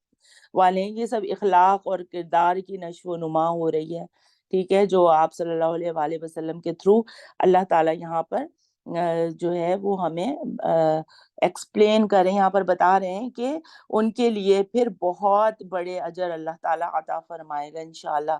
اللہم اجعلنا منہم، اللہ تعالیٰ ہمیں بھی ان لوگوں میں شامل فرمائے۔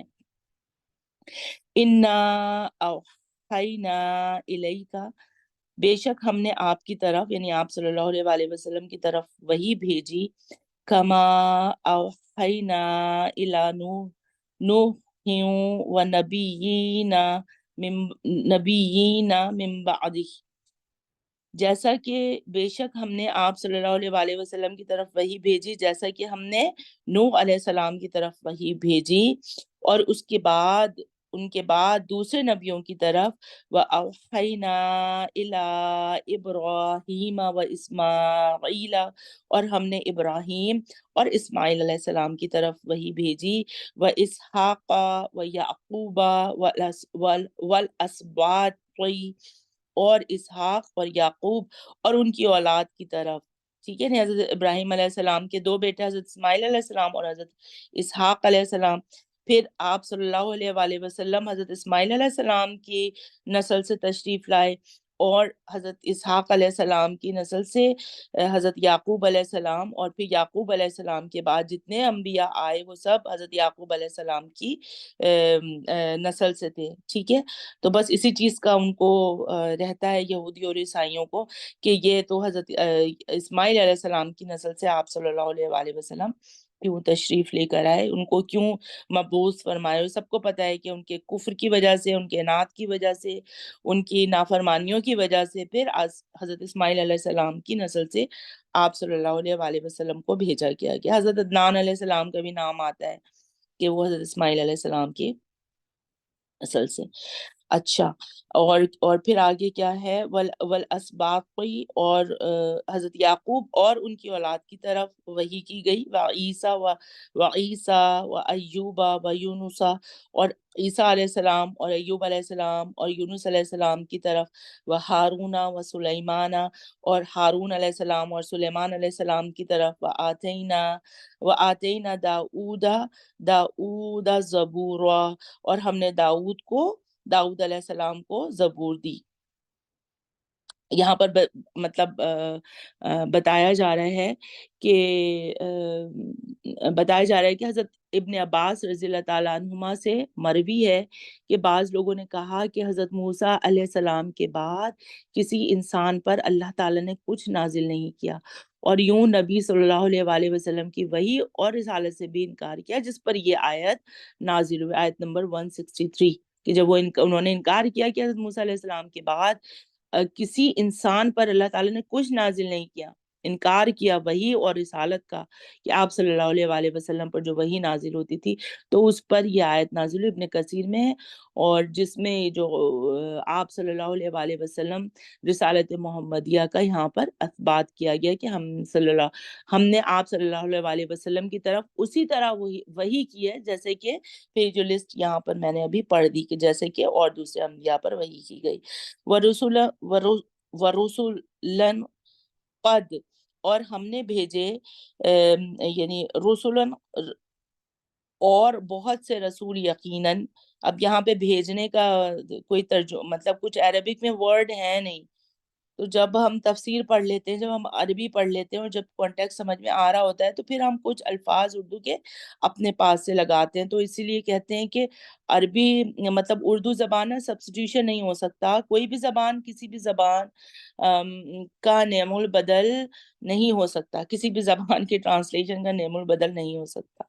تو یہاں پہ ہے ورسولن قد، اور ہم نے بھیجے بہت سے رسول یقیناً، قصصناہم علیکا، اور ہم انہیں یعنی انہیں سے کیا مطلب ہے، قصصناہم یعنی ان کا حال، ان سب کا حال آپ صلی اللہ علیہ وآلہ وسلم پر، علیکا آپ صلی اللہ علیہ وآلہ وسلم پر بیان کر چکے ہیں،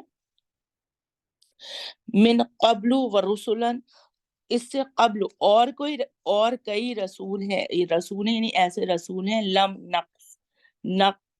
نقصصہم علیک، ہم نے ان کے حال یعنی ان کا تذکرہ، ان کے حال کو آپ صلی اللہ علیہ وآلہ وسلم پر بیان نہیں کیا، یعنی کچھ کا حال بیان کیا اور کچھ کا حال بیان نہیں کیا۔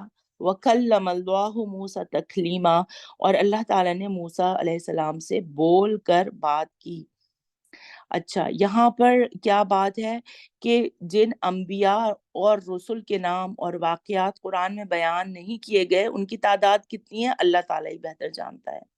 ایک حدیث میں جو بہت مشہور ہے 1,24,000، اور ایک حدیث میں 8,000 تعداد بتلائی گئی ہے، لیکن یہ روایات سخت ضعیف ہیں، ٹھیک ہے، یعنی کہیں نہ کہیں سے کنیکشن اس کا لاسٹ ہے، کہیں اس کی چین میں کہیں کچھ ڈسٹربنس ہے، تو یہ سخت کا لفظ یہاں پر استعمال ہوئے، سخت ضعیف احادیث ہے، کہتے ہیں نا 1,24,000 پیغمبر آئے، تو یہ بات جو ہے وہ اتنی آتھینٹک نہیں ہے۔ قرآن اور حدیث سے صرف یہی معلوم ہوتا ہے کہ مختلف ادوار حالات میں مبشرین و منذرین یعنی ڈرانے والے جو ہیں وہ انبیاء آتے رہے، بالآخر یہ سلسلہ نبوت حضرت محمد صلی اللہ علیہ وآلہ وسلم پر ختم کر دیا گیا۔ آپ سے پہلے کتنے نبی آئے، ان کی صحیح تعداد اللہ کے سوا کوئی نہیں جانتا، تاہم آپ صلی اللہ علیہ وآلہ وسلم کے بعد جتنے بھی مطلب دعوے داران نبوت ہو گزرے یا ہوں گے، سب کے سب دجال اور کذاب ہیں، اور ان کی جھوٹی نبوت پر ایمان لانے والے دائرہ اسلام سے خارج ہیں، اور امت محمدیہ سے الگ ایک متوازی امت ہے، جیسے امت بابیہ، بہائیہ اور امت مرزائیہ وغیرہ۔ اسی طرح مرزا قادیانی کو مسیح موعود ماننے والے لاہوری مرزائی بھی یہ تمام کے تمام دائرہ اسلام سے خارج ہیں، جو کہ اس سے یہ دعویٰ کرتے ہیں کہ آپ صلی اللہ علیہ وآلہ وسلم کے پاس بھی کے بعد بھی کوئی نبی آئیں گے. ٹھیک. اچھا.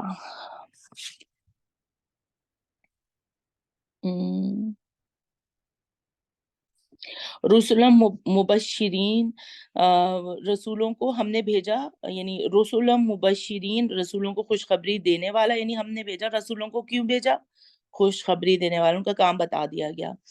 وَمُنذِرِينَ لِأَلَّا يَكُونَ، اور ڈرانے والے بنا کر، تاکہ نہ ہو للناس علی اللہ حجتم بعد الرسل، لوگوں کے لیے اللہ تعالیٰ پر کوئی حجت، کوئی الزام رسول کے آنے کے بعد. وَكَانَ اللَّهُ عَزِيزًا حَكِيمًا، اور اللہ بہت حکیمہ، اور اللہ بہت غالب کمال حکمت والا ہے. اب یہاں پر اچھا ہاں، یہ والی ایک بات رہ گئی، یہ وکلم آیت نمبر 164 میں وکلم اللہ موسیٰ تکلیما، کہ یہ موسیٰ علیہ السلام کا یہاں پر تذکرہ اس لیے کیا گیا کہ یہ موسیٰ علیہ السلام کی وہ خاص صفت ہے جس میں وہ دوسرے انبیاء سے ممتاز ہیں. صحیح ابن حبان کی ایک روایت ہے، روایت کی روح سے امام ابن کثیر نے اس صفت میں، یعنی ہم کلامی میں، کلام کرنے میں، حضرت آدم علیہ السلام اور حضرت محمد صلی اللہ علیہ وآلہ وسلم کو بھی شریک مانا ہے، کیونکہ آپ مطلب اللہ سبحانہ وتعالیٰ سے کلام کیا. پھر بعد میں ہم آیت نمبر 166 دیکھ رہے ہیں کہ میں ہاں ہاں اب یہاں پر جو بات آ رہی ہے، یعنی نبوت کا ایمان والوں کو جنت اور اس کی نعمتوں کی خوشخبری دینا، اور کافروں کو اللہ کے عذاب اور بھڑکتی ہوئی جہنم سے ڈرانا، یہ نبیوں کا کام رہا ہے. یعنی نبوت یا انذار، ڈرانا، خوشخبری دینا، اس کا یہ سلسلہ اللہ تعالیٰ فرماتا ہے کہ ہم نے اس لیے قائم فرمایا کہ کسی کے پاس یہ عذر باقی نہ رہے کہ ہمیں تو تیرا پیغام پہنچا ہی نہیں. جس طرح سے دوسرے مقام پر فرمایا سورہ طٰہٰ آیت نمبر 134 جو 134، اگر ہم ان پیغمبر کے بھیجنے سے پہلے ہی ہلاک کر دیتے تو وہ کہتے کہ ہمارے پروردگار نے تو ہماری طرف کوئی رسول ہی نہیں بھیجا کہ ہم ذلیل اور رسوا ہونے سے پیشتر اس سے پہلے تیری آیات کی پیروی کر لیتے. اور یہ آیت ہم اپنے اوپر کس طرح سے دیکھیں گے کہ اب تو ہم کہہ ہی نہیں سکتے کہ ہمیں تو کچھ پتہ ہی نہیں تھا. اب تو فنگر ٹپس پہ سب کچھ موجود ہے، صرف دیکھنے کی نظر چاہیے اور وہ عقل چاہیے جو صحیح کو صحیح کہہ سکے، صحیح کو صحیح دیکھ سکے، اور صحیح طرح سے عمل میں عمل پیرا ہو سکے. اللہ تعالیٰ ہم بولنے سے زیادہ اللہ تعالیٰ عمل کرنے والا بنائے. بس اللہ تعالیٰ ہمارے عملوں میں یہ شامل کر دے ساری چیزیں کہ اب تو کوئی عذر ہی نہیں ہے کہ ہمیں تو پتہ ہی نہیں تھا. جیسے نمازوں کا ہے، نماز قائم کرنے کے بارے میں ہے، نماز کے ارکان سوال ہوگا، اپنے نمازوں کا جائزہ لیں، اپنے اخلاق اور اپنے کردار کا جائزہ لیں کہ کیا کیا اخلاق کے بارے میں جو ہے وہ اللہ سبحانہ و تعالیٰ نے ارشاد فرمایا قرآن مجید میں، آپ صلی اللہ علیہ وآلہ وسلم نے ہمیں کیا بتایا. سب سے مین چیز تو ہم دیکھیں نا کہ ہم اپنے رشتہ داروں کے ساتھ، ہم اپنے گھر والوں کے ساتھ، ہم اپنے شوہر کے ساتھ کیسا رویہ رکھے ہوئے ہیں. دوسروں کو تو میں کہتی ہوں چھوڑ دیں، اپنے آپ کو دیکھیں کہ ہمارا رویہ کیسا. اگر کہیں سے کوئی ظلم ہو رہا ہے یا کہیں سے کوئی چیز ایسی ہو رہی ہے جو ہم برداشت نہیں کر پا رہے، تو کیوں برداشت نہیں کر پا رہے، کیوں نہیں برداشت ہو پا رہا؟ ٹھیک ہے، ہم کیوں نہیں برداشت کر رہے اس کو؟ کیونکہ ہمارے عمل میں نہیں ہے. ہم وہ کام کیوں نہیں کر رہے جو قرآن میں، کیونکہ ہمارے عملوں میں نہیں ہے. ہم نفس کے اتنے شکنجے میں جکڑے ہوئے ہیں کہ ہم اس سے باہر ہی نہیں نکلتے. ہم سب کچھ پڑھ رہے ہیں، ہم سب کچھ جانتے ہیں، ہم سب کچھ سیکھ رہے ہیں، ہم سب کچھ سمجھ رہے ہیں، لیکن ہمارے عملوں میں اپنی بات کروں گی باقی انشاءاللہ اللہ کی توفیق سے تمام بہنیں ہوں گی جیسے میں اپنی بات کروں گی. بہت ساری ایسی چیزیں ہوتی ہیں کہ بس اللہ تعالیٰ سے دعا ہم کر سکتے ہیں کہ اللہ تعالیٰ ہمیں جو کچھ ہماری نظروں سے گزر رہا ہے ایٹ لیسٹ اگر کہیں کچھ اوپر نیچے ہو جاتا ہے تو ایٹ لیسٹ ہمارا ضمیر ضرور ملامت کرنا چاہیے کہ ہاں یہ چیز جو ہے نا وہ ہم سے غلط سرزد ہو گئی ہے، اپنے گناہوں کی معافی مانگے اور اللہ تعالیٰ سے ہم دعا ہی کر سکتے ہیں کہ اللہم حاسبنا حسابا یسیرا، اور استغفر اللہ کی تسبیح کو ضرور جو ہے وہ پڑھتے رہنا چاہیے انشاءاللہ. اچھا جی یہ ہو گیا. اب ہم چلتے ہیں آگے کہ اب کوئی اللہ پر کوئی حجت کوئی الزام جو ہے کوئی لگانے والا نہیں کہ رسولوں کے آنے کے بعد سب کچھ جو ہے وہ ہمارے اوپر آیا ہو چکا ہے اور ان کے اوپر بھی آیا ہو چکا، سب کے اوپر آیا ہو چکا، اور اللہ بہت غالب کمال حکمت والا ہے. لیکن اللہ نہیں، لیکن اللہ یشہد بما انزل الیک انزلہ ہاں ان انزلہ بعلمہ، لیکن اللہ گواہی دیتا ہے اس کی یعنی اس کتاب کی جو اس نے آپ صلی اللہ علیہ وآلہ وسلم کی طرف نازل کی کہ اس نے اسے اپنے علم سے نازل کیا ہے. والملائکۃ یشہدون، اور فرشتے بھی گواہی دیتے ہیں. وکفا باللہ شہیدا، اور اللہ تعالیٰ بطور گواہ کافی ہے. ٹھیک ہے، یعنی ہاں اللہ تعالیٰ بہت خوبصورت دعا ہے یہ، وکفا باللہ شہیدہ، اور اللہ تعالیٰ بطور گواہ کافی. اپنی دعا میں بھی اس کو شامل رکھا کریں اور اپنے لیے دعا بھی کیا کریں. ٹھیک ہو گیا، یعنی آسان سی آیت ہے، انشاءاللہ سمجھ میں آ گئی ہوگی کہ اللہ تعالیٰ گواہی دیتا ہے اس کتاب کی جو اس نے آپ صلی اللہ علیہ وسلم کی طرف نازل کی، کہ اس نے اسے جو اپنے علم سے نازل کیا ہے. فرشتے بھی گواہی دیتے ہیں اور اللہ تعالیٰ بطور گواہ کافی، ان کی گواہیوں کی ضرورت نہیں ہے کہ یہ قرآن جو ہے وہ گڑھا ہوا ہے یا کیسے نازل ہوا، یا آپ صلی اللہ علیہ وسلم پر ایمان نہیں لاتے، ظاہر بات ہے ان پر ایمان نہیں لاتے تو وہی پر کیا ایمان لائیں. ان الذین کفروا، بے شک وہ لوگ جنہوں نے کفر کیا، وصدوا عن سبیل اللہ، اور انہوں نے اللہ کے راستے سے روکا اور انہوں نے دوسروں کو اللہ کے راستے سے روکا. قد ضلوا ضلالا بعیدا، یقیناً وہ بہت دور کی گمراہی میں جا پڑے. جنہوں نے کفر کیا اور دوسروں کو اللہ کے راستے سے روکا وہ بہت دور کی گمراہی میں جا پڑے. ان الذین کفروا، بے شک وہ لوگ جنہوں نے کفر کیا، وظلموا، اور انہوں نے ظلم کیا، لم یکن اللہ لیغفر لہم، اللہ نہیں ہے، یعنی اللہ کبھی ایسا نہیں ہے کہ ان کو بخشے، ولا لیہدیہم، اور نہ یہ کہ وہ انہیں ہدایت دے، طریقہ سیدھے راستے کی. ٹھیک ہے، یعنی جن لوگوں نے کفر کیا اور اللہ تعالیٰ کی راہ سے اوروں کو روکا وہ یقیناً گمراہی میں دور نکل گئے. جن لوگوں نے کفر کیا اور ظلم کیا انہیں اللہ تعالیٰ ہرگز نہیں بخشے گا اور نہ انہیں کوئی راہ دکھائے گا. اچھا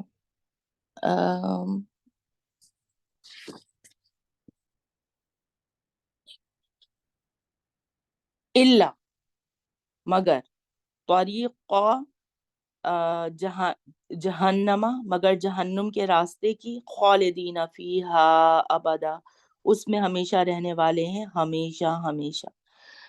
اللہم لا تجعلنا منہم، اللہم اجرنا من النار. وکان ذالک علی اللہ یسیرا، اور یہ اللہ پر بہت آسان ہے. یا ایہا الناس قد جاءکم، اے لوگوں یقیناً تمہارے پاس آیا ہے. اب لوگوں کی بات ہے، ٹھیک ہے نا، یہاں ایمان، یا ایھا الذین آمنو، یا کس ایمان لانے والوں سے خطاب نہیں ہے، بلکہ ڈائریکٹ خطاب کس کو کیا گیا ہے؟ لوگوں، تمام ناس، تمام لوگوں پر، کہ کیا آ چکا ہے؟ قد، یقیناً، یقیناً تمہارے پاس آیا ہے الرسول، الرسول بالحق، بالحق من ربکم، یقیناً تمہارے پاس آیا ہے رسول حق کے ساتھ تمہارے رب کی طرف سے. فَآمِنُوا خَيْرًا لَكُمْ، تو تم ایمان لے آؤ، تمہارے لیے بہتر ہوگا. وَإِن تَكْفُرُوا سوری، وَإِن تَكْفُرُوا فَإِنَّ لِلَّهِ، اور اگر تم کفر کرو گے تو بے شک اللہ ہی کا ہے ما فی السماوات والارض، جو کچھ آسمانوں اور زمین میں ہے. وَكَانَ اللَّهُ عَلِيمًا حکیما، اور اللہ خوب جاننے والا، بہت حکمت والا ہے.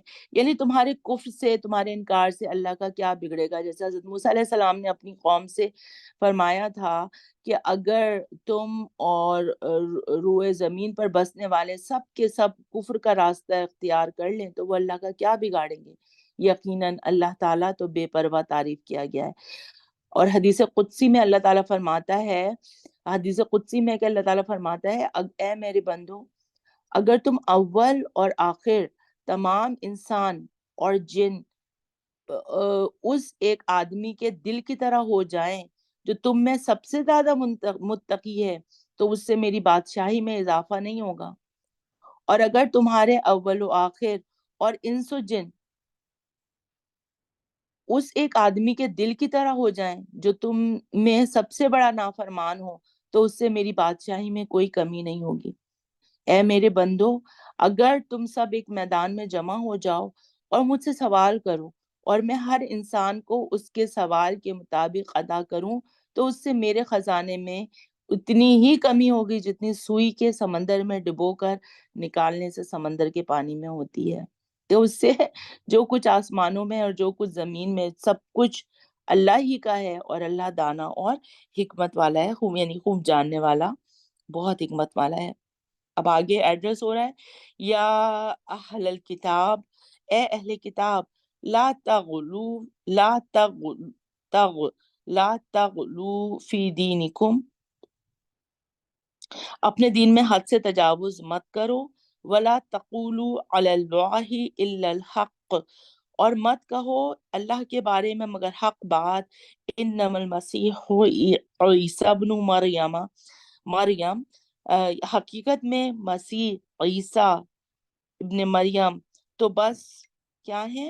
رسول اللہ، رسول اللہ و کلمتہ، اللہ کے رسول اور اس کا کلمہ یعنی بشارت ہے. القاہا الی مریم، الی مریم، اس نے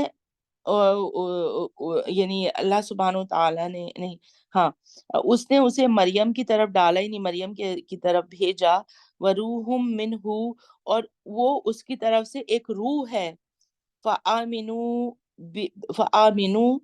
آمنو باللہ ورسلہ، تو تم ایمان لاؤ اللہ پر اور اس کے رسولوں پر. ولا تقولوا ثلاثہ، ثلاثہ، اور مت کہو کہ الہ تین ہے. ٹھیک ہے، اچھا یہاں پر توحید کی بات ہو رہی ہے، آیت کو ختم کر لیتے ہیں اور یا یہیں تک رکھتے ہیں. ثلاثہ، اور مت کہو کہ الہ تین ہے. یعنی اللہ تعالیٰ نے اس آیت میں اہل کتاب کو دین میں اسی غلو سے منع فرمایا ہے. یعنی نبی صلی اللہ علیہ وآلہ وسلم نے بھی عیسائیوں کے اس غلو کو پیش نظر اپنے بارے میں اپنی امت کو بھی متنبہ فرمایا ہے کہ تم مجھے اس طرح حد سے نہ بڑھانا جس طرح عیسائیوں نے عیسیٰ بن مریم علیہ السلام کو بڑھایا.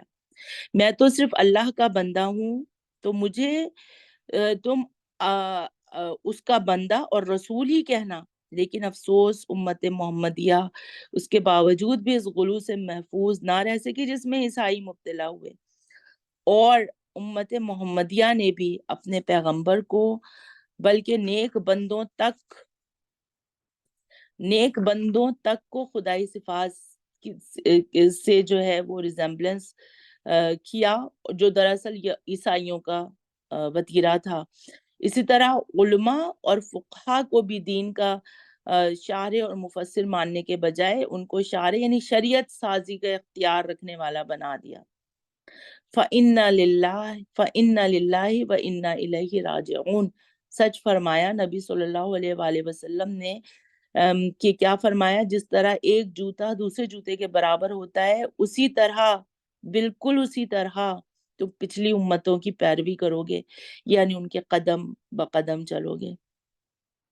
اور ایسے ہی ہے نا، ایسے ہی تو ہے کہ ان کے قدم بقدم چل رہے ہیں۔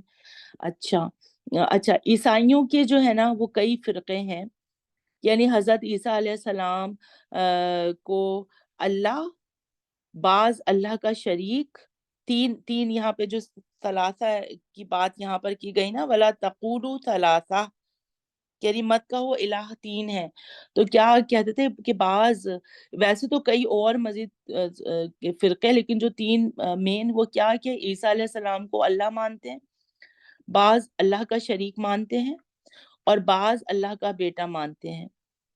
پھر جو اللہ مانتے ہیں وہ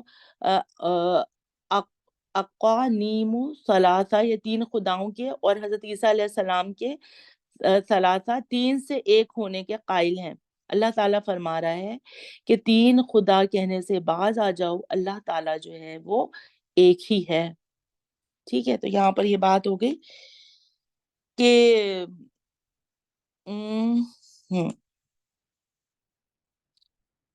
صفت کچھ ایڈ کریں گے آپ اس میں؟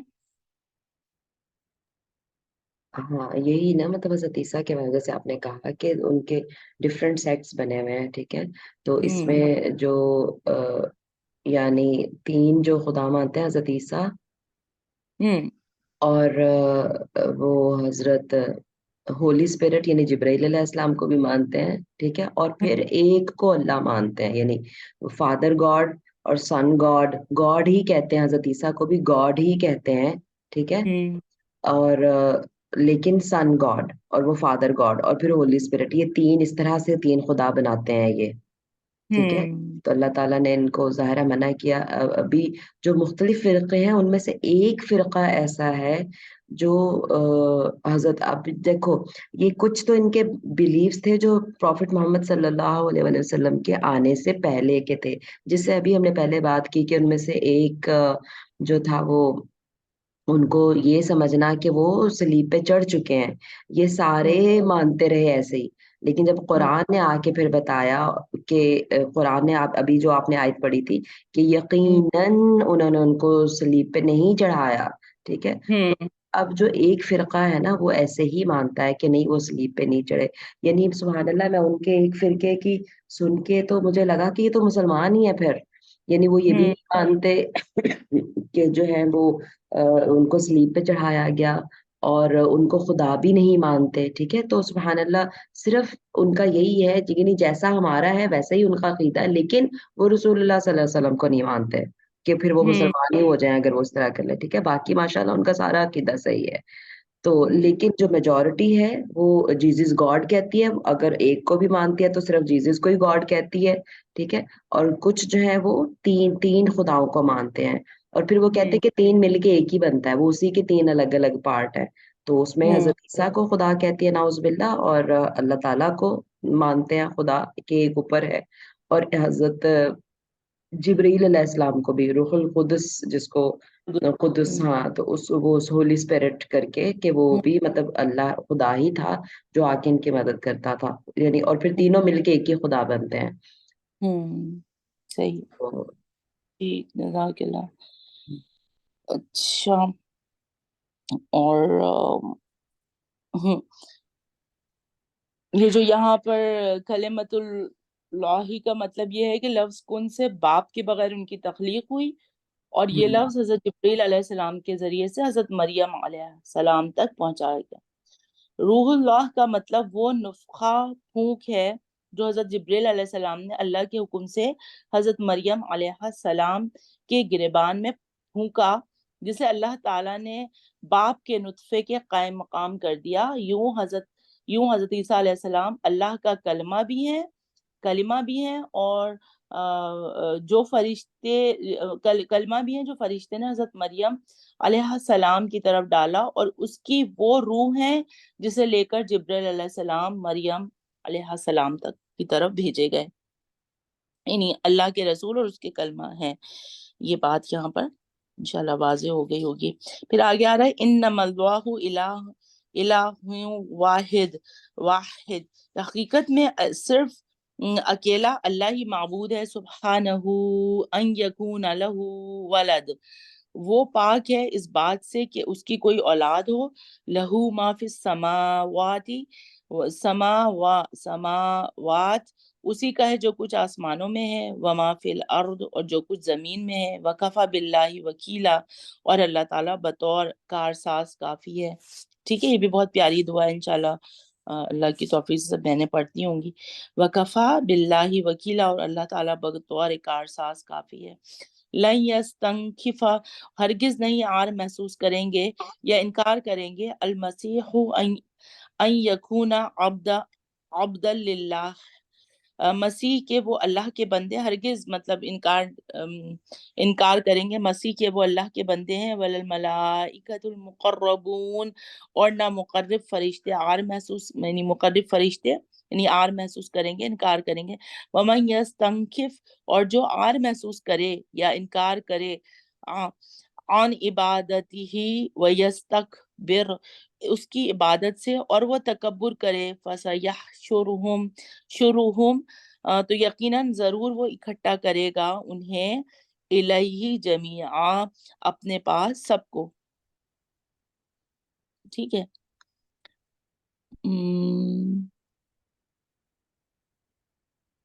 ہاں،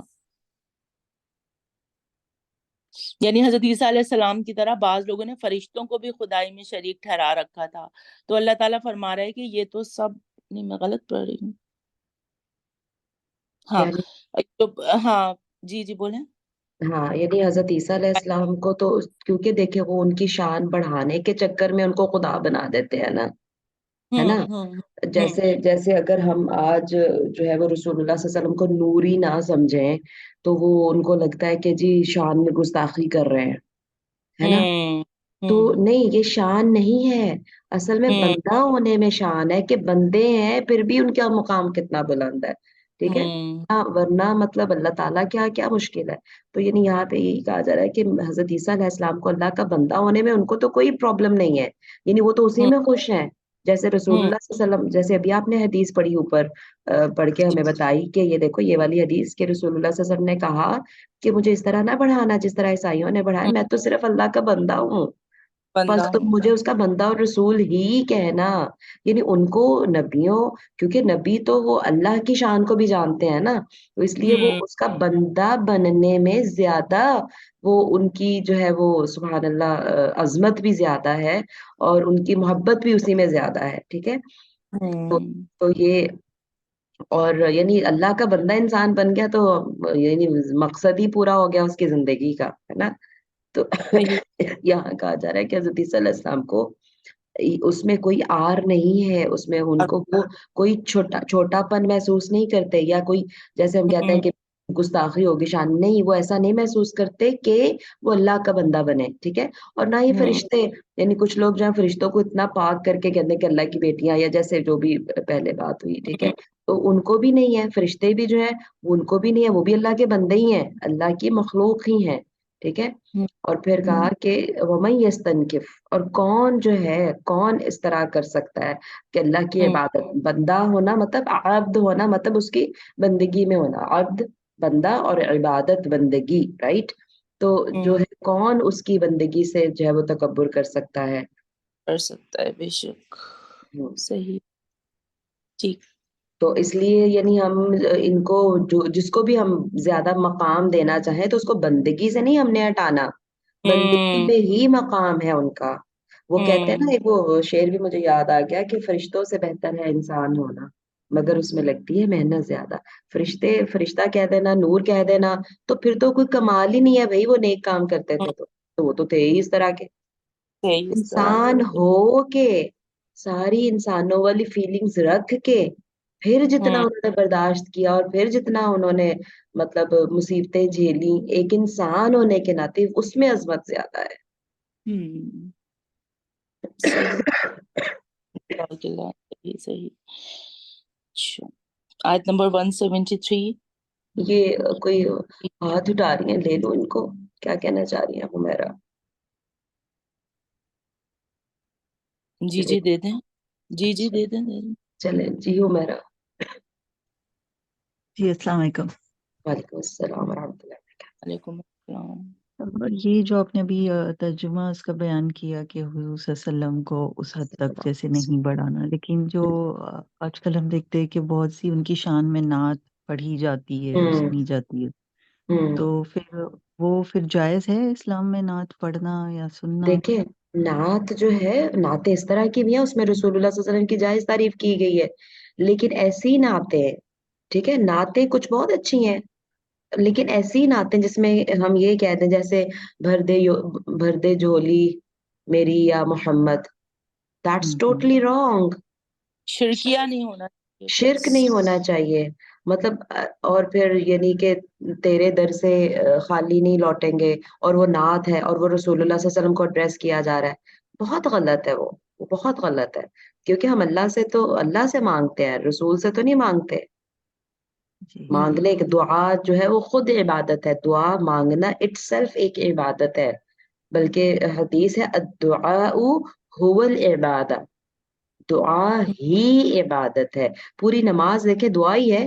آپ سجدے میں تو آپ کیا کہہ رہی ہیں، اللہم اغفر لی، آپ رکوع میں مطلب دعا صرف مانگنا ہی نہیں ہوتا، تسبیح کرنا بھی دعا ہی ہے. آپ جب ہم شروع کرتے ہیں دعا، یعنی اپنی دعا کوئی بھی شروع کرتے ہیں تو پہلے اللہ کی تعریف کرتے ہیں، پھر درود پڑھتے ہیں، پھر اپنی کچھ دعائیں مانگتے ہیں نا. تو ہوں دعا مانگنا اگر ہم ڈائریکٹ وہ رسول اللہ صلی اللہ علیہ وسلم سے مانگ رہے ہیں، اللہ اکبر، تو بہت غلط ہے وہ. تو ہوں بہت ساری نعتیں شرکیہ ہیں، اس میں جو ہے وہ غلو کیا جاتا ہے، جو کہ جائز نہیں ہے. میں یہ نہیں کہوں گی کہ ساری نعتیں جائز نہیں ہیں، ٹھیک ہے، کچھ اچھی نعتیں بھی ہوتی ہیں جس میں ہوں صرف رسول اللہ صلی اللہ علیہ وسلم سے محبت کا اظہار ہوتا ہے اور ان کی ہوں تعریف ہوتی ہے. لیکن جو نعتیں ان کو اسی غلو میں لے جاتی ہیں کہ اللہ ان کو یعنی ان کی بندگی کے مقام سے ہٹا کے خدا کے برابر جا کے کھڑا کر دیتی ہیں، وہ یقیناً صحیح نہیں ہے، ان سے ہمیں بچنا چاہیے. چلیں جویریہ کنٹینیو کریں. آئی ہوپ انشاءاللہ ان کو جی آنسر مل انشاءاللہ. گیا.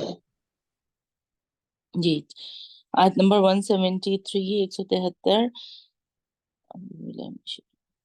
فَأَمَّا الَّذِينَ آمَنُوا، پس رہے وہ لوگ جو ایمان لائے، وَعَمِلُوا الصَّالِحَاتِ، اور انہوں نے نیک عمل کیے، فَيُوَفِّيهِمْ أُجُورَهُمْ، اور تو وہ انہیں ان کے اجر پورے مطلب اجر پورے دے گا. وَيَزِيدُهُمْ من فضلہ، اور وہ انہیں اپنے فضل سے مزید عنایت کرے گا. وَأَمَّا الَّذِينَ اسْتَنكَفُوا، اور رہے وہ لوگ جنہوں نے عار محسوس کیا، یعنی انکار کیا. وَاسْتَكْبَرُوا، اور انہوں نے تکبر کیا، کس چیز سے؟ اس کی عبادت سے، اس کے ماننے سے تکبر کیا. فَيُعَذِّبُهُمْ عَذَابًا عَلِيمًا، تو وہ انہیں دردناک عذاب دے گا. وَلَا يَجِدُونَ لَهُم مِّن دُونِ اللَّهِ، اور وہ اپنے لیے اللہ کے سوا نہیں پائیں گے ولیًا ولا نصیرا، کوئی حامی اور نہ کوئی مددگار.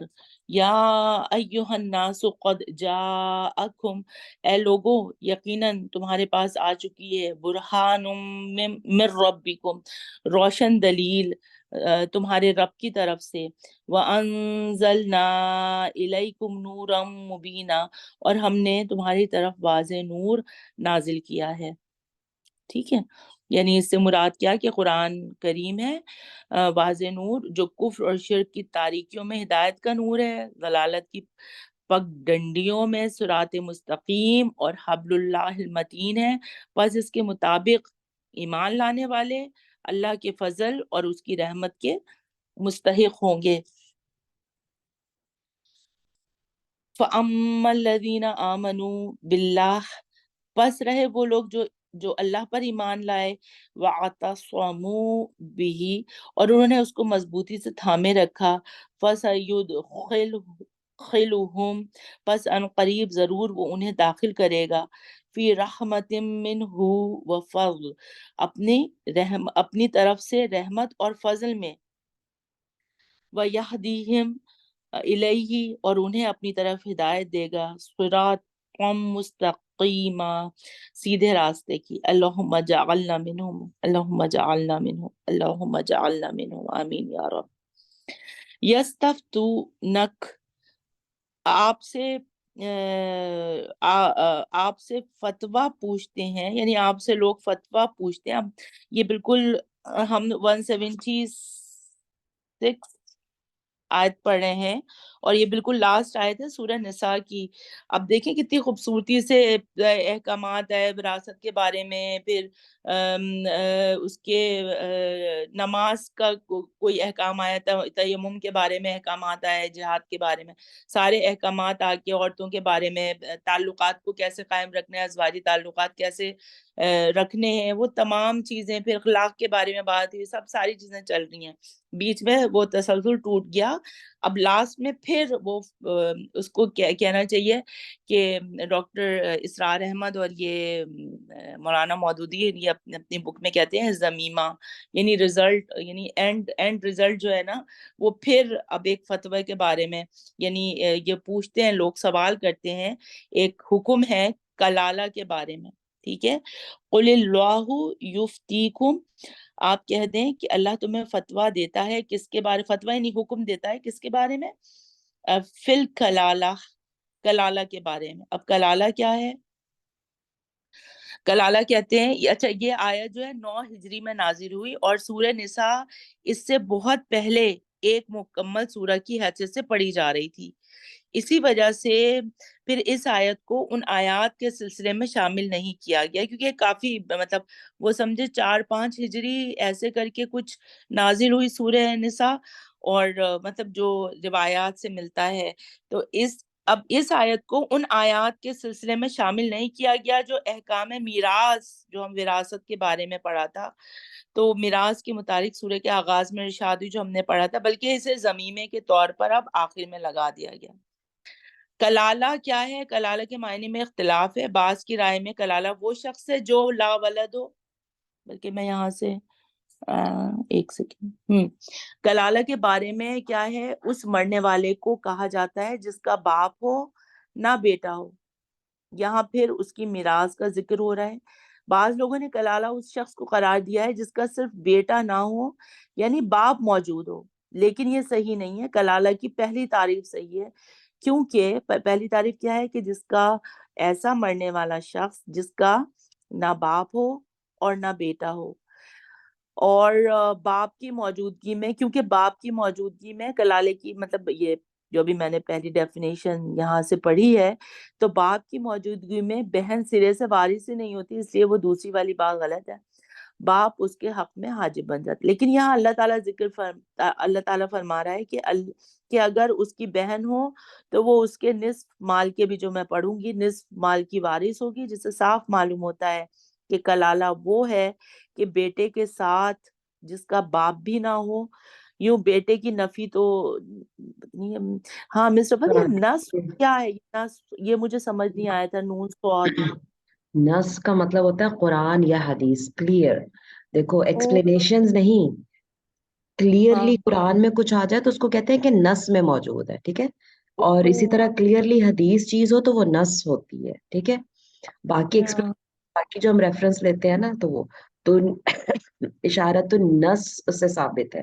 اچھا، اب جو کلالہ ہے، ٹھیک ہے، یہی ٹھیک ہے ڈیفینیشن اس کی کہ کلالہ وہ شخص ہوتا ہے جس کا نا، اور یہ جو جائیداد کے جو ہے نا معاملات، وہ اصول اور فروع یہ الفاظ استعمال ہوتے ہیں، ٹھیک ہے، یعنی ایک شخص ہے، یہ ایک شخص ہے، ٹھیک ہے، تو اصل کی جمع ہے اصول، یعنی ایک شخص ہے، اس کا اصل اس کا باپ تھا، باپ سے آیا ہے نا وہ، اور فروع اس کی، ٹھیک ہے، نیچے جو اس کی فرع، یہ فرع شاخ کو کہتے ہیں، برانچ کو کہتے ہیں، ٹھیک ہے، فرع اس کو کہتے ہیں، آپ عربک میں دیکھیں کہیں کسی برانچ میں لکھا ہوتا ہے فراں فلاں فراں فلاں، ٹھیک ہے، فلاں برانچ ہوں فلاں. تو اصول جو ہوتے ہیں، اصول اور فروع ایسے یوز ہوتا ہے ورڈ. اصل کی ہوں جگہ اصول. تو اس میں باپ بھی آتا ہے، پھر باپ کا باپ، باپ کا باپ کا باپ، یعنی باپ دادا پر ہوں دادا اوپر تک، جو آپ کے جو اوپر ہیں جو اصل تھے ان جی کو وہ باپ دادا، ٹھیک ہے. اور نیچے ہوں بیٹا، پوتا، پر پوتا، یہ سارے فروع ہوتے ہیں، ٹھیک ہے.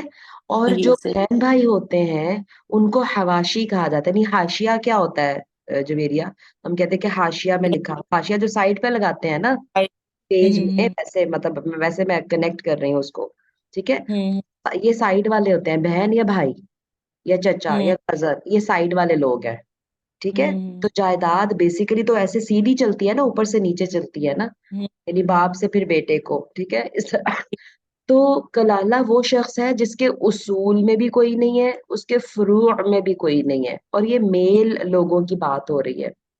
ہوں مطلب بچوں میں بھی کوئی نہیں ہے، اوپر بڑوں میں بھی کوئی نہیں ہے.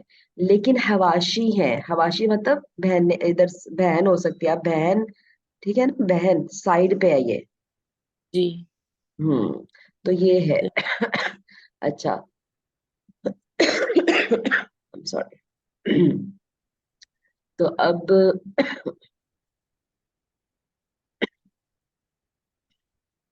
یہ ڈیلیٹ کیوں نہیں ہو رہا؟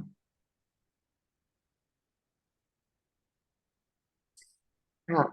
تو اب جو ہے اس کی جو وراثت کلالہ کی ڈیفینیشن تو ہوگی، اب آیت پڑھے تو اس میں پھر آپ کو مل جائے گا کہ کیا جی ہے اس پہ ہے کام. جی کیا میں پڑھ جی دوں؟ جی نہیں میں پڑھ رہی ہوں. اچھا میں پڑھ رہی ہوں. آپ کا گلا ویسے ہی تھوڑا سا نہیں نہیں، صحیح ہے، گلے کو بھی الحمدللہ بہتر ہے نہیں میں پہلے سے. پڑھ دیتی ہوں.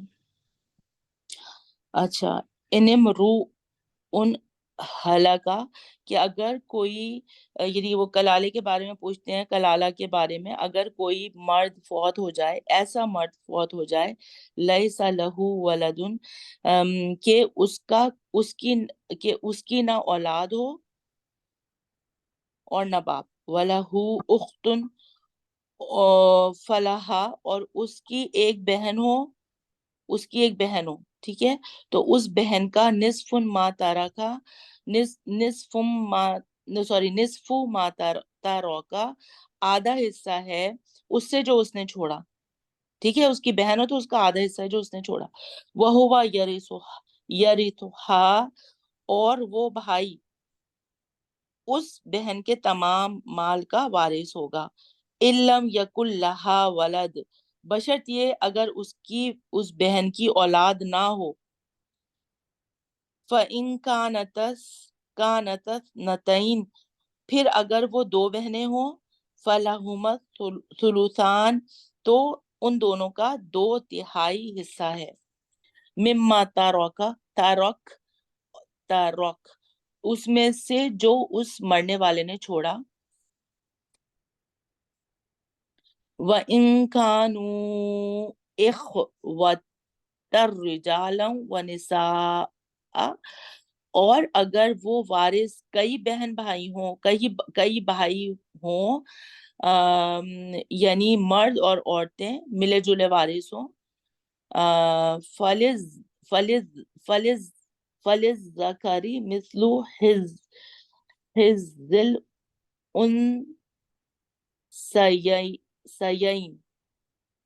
الانثیین.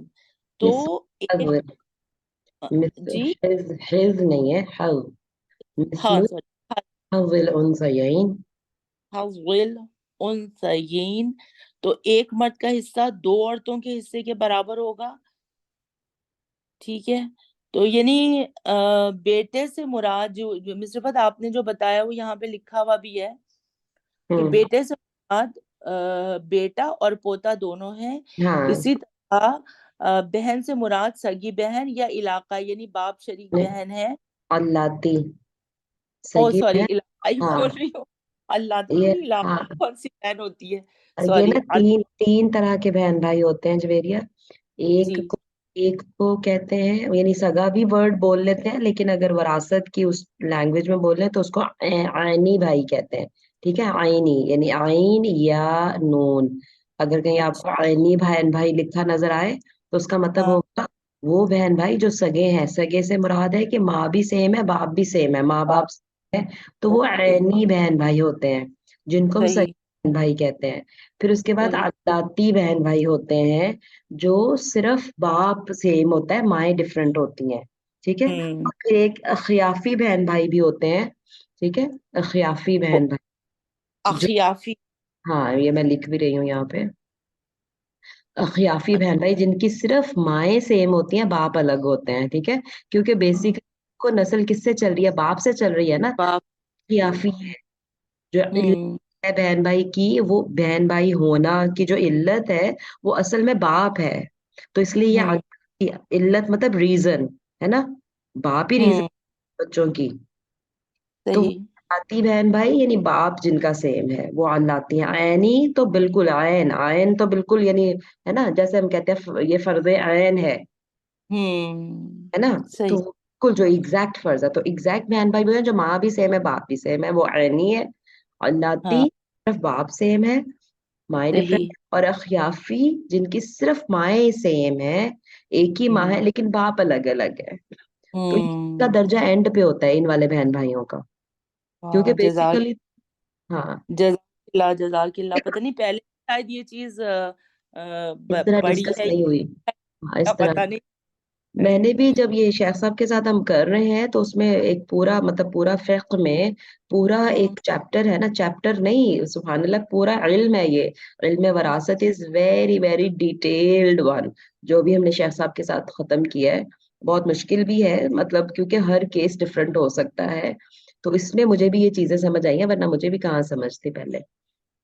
جیسے یہ اب وہ کلالہ کا ہے، ابھی بھی میں مطلب کنفیوز ہوں. مجھے اتنا ہاں کلیئر ہاں کوئی نہیں بات نہیں. ہاں لیکن نہیں ہو کلالہ رہا. وہی ہے جس کے نہ اوپر ہے کوئی نہ نیچے ہے، کیونکہ وراثت میں جویریہ اوپر اور نیچے والے ہی زیادہ حقدار ہوتے ہیں، سائڈ والے نہیں ہوتے. ٹھیک ہے. صحیح صحیح. میرے بھائی کی جائیداد میں سے حصہ نہیں ملے گا، کنڈیشنلی ملے گا کہ اگر یہ ہوں. وہ نہیں ہے تو پھر مجھے مل سکتا ہے. ٹھیک ہے، ورنہ میرا کوئی حصہ نہیں ہے اس میں. تو صحیح صحیح. بیٹوں کا یا باپ کا ہوتا ہے. ہوں. ہوں. ٹھیک تو ہو گیا. ہاں تھوڑا اس کا مطلب وہ اس کو تھوڑا سا اگر ایکسپلین ہاں کرنا ہو تو کیونکہ میں تو بہت کنفیوز ہوں اس میں. بیٹی کی موجودگی میں بیٹی کو نصف اور پھر بہن کو نصف، اور بیٹی اور پوتی کی موجودگی میں بیٹی کو نصف، پوتی ہاں کو چھٹا، ہاں اور بہن کو آپ مطلب وہ ہاں میں بتا دیتی ہوں. آپ صلی اللہ علیہ وسلم سے فتویٰ پوچھتے ہیں، آپ کہہ دیجئے کہ تمہیں کلالہ کے بارے میں اللہ فتویٰ دیتا ہے اگر کوئی شخص مر جائے جس کی اولاد نہ ہو. ٹھیک ہے، ہوں. اور ایک اولاد نہ ہو تو آٹومیٹکلی اس کا مطلب ہے کہ باپ بھی نہ ہو. ٹھیک ہے، یہ آٹو کیونکہ کلالہ جب کہہ دیا تو آٹومیٹکلی اس کا یہ مطلب ہے کہ باپ بھی نہیں ہے اس کا. ٹھیک ہے. ٹھیک. ہاں اگر اولاد نہیں ہے نا تو پھر جائیداد کس کے پاس جاتی ہے؟ ماں باپ کے پاس واپس چلی جاتی ہے. ٹھیک ہے، یہ یاد صحیح. رکھیں ہم. اگر ایک ہوں. شخص اولاد نہیں ہے تو پھر ظاہر ہے وہ اس کے ماں باپ اس کے وارث ہے، اگر ماں باپ ہیں تو. ٹھیک ہے، تو پھر باپ اس کا وارث بنتا ہے. لیکن ہوں. یہاں کلالہ سے مطلب ہے کہ باپ بھی نہیں ہے اور پھر بچہ بھی نہیں ہے. ٹھیک ہے، اور اس کی ایک بہن ہے، ایک ہی بہن ہے، تو اس کو ہوں. آدھی جائیداد اسی کو چلی جائے گی اور باقی آدھی جو ہے نا پھر وہ باقی رشتہ داروں میں تقسیم ہوگی. ہوں. ٹھیک ہے. صحیح اچھا صحیح. فہو یرثها اچھا تو وہ اس کو آدھا ہو جائے گا. ان لم یکن لها ولد اور اگر وہ بھائی اس بہن کا وارث ہوگا اگر اس کے اولاد نہ ہو. اب دیکھو یعنی جو کلالہ ہے نا وہ ایک مرد بھی ہو سکتا ہے ایک عورت بھی ہو سکتی ہے. اسلام میں جی. اگر مرد کی جائیداد تقسیم کرنے کا حکم ہے نا تو عورت کی بھی اسی طرح تقسیم ہوگی. ٹھیک ہے. ہوں. ہمارے یہاں نا اکثر ہم یہ مس انڈرسٹینڈ کرتے ہیں، ہمیں لگتا ہے کہ ہاں باپ کی تقسیم ہوگی ماں کی نہیں. نہیں، اگر اگر ماں کی بھی الگ سے کچھ جائیداد ہے یا الگ سے جو بھی اس کی چیزیں ہیں نا ماں کی وفات کے بعد وہ بھی تقسیم ہوگی. ٹھیک ہے، ہوں. جائیداد جائیداد ہے چاہے وہ کسی کی بھی ہے، مرد یا عورت کی ڈفرینشیشن نہیں ہے اس میں. تو اب یہ جو کلالہ شخص ہے نا اگر تو وہ ہوں. مرد ہے ٹھیک ہے اور ہوں. اس کی ایک بہن ہے تو بہن کو کتنی جائیداد ملے گی؟ ہاف. ٹھیک ہے. لیکن ہاں.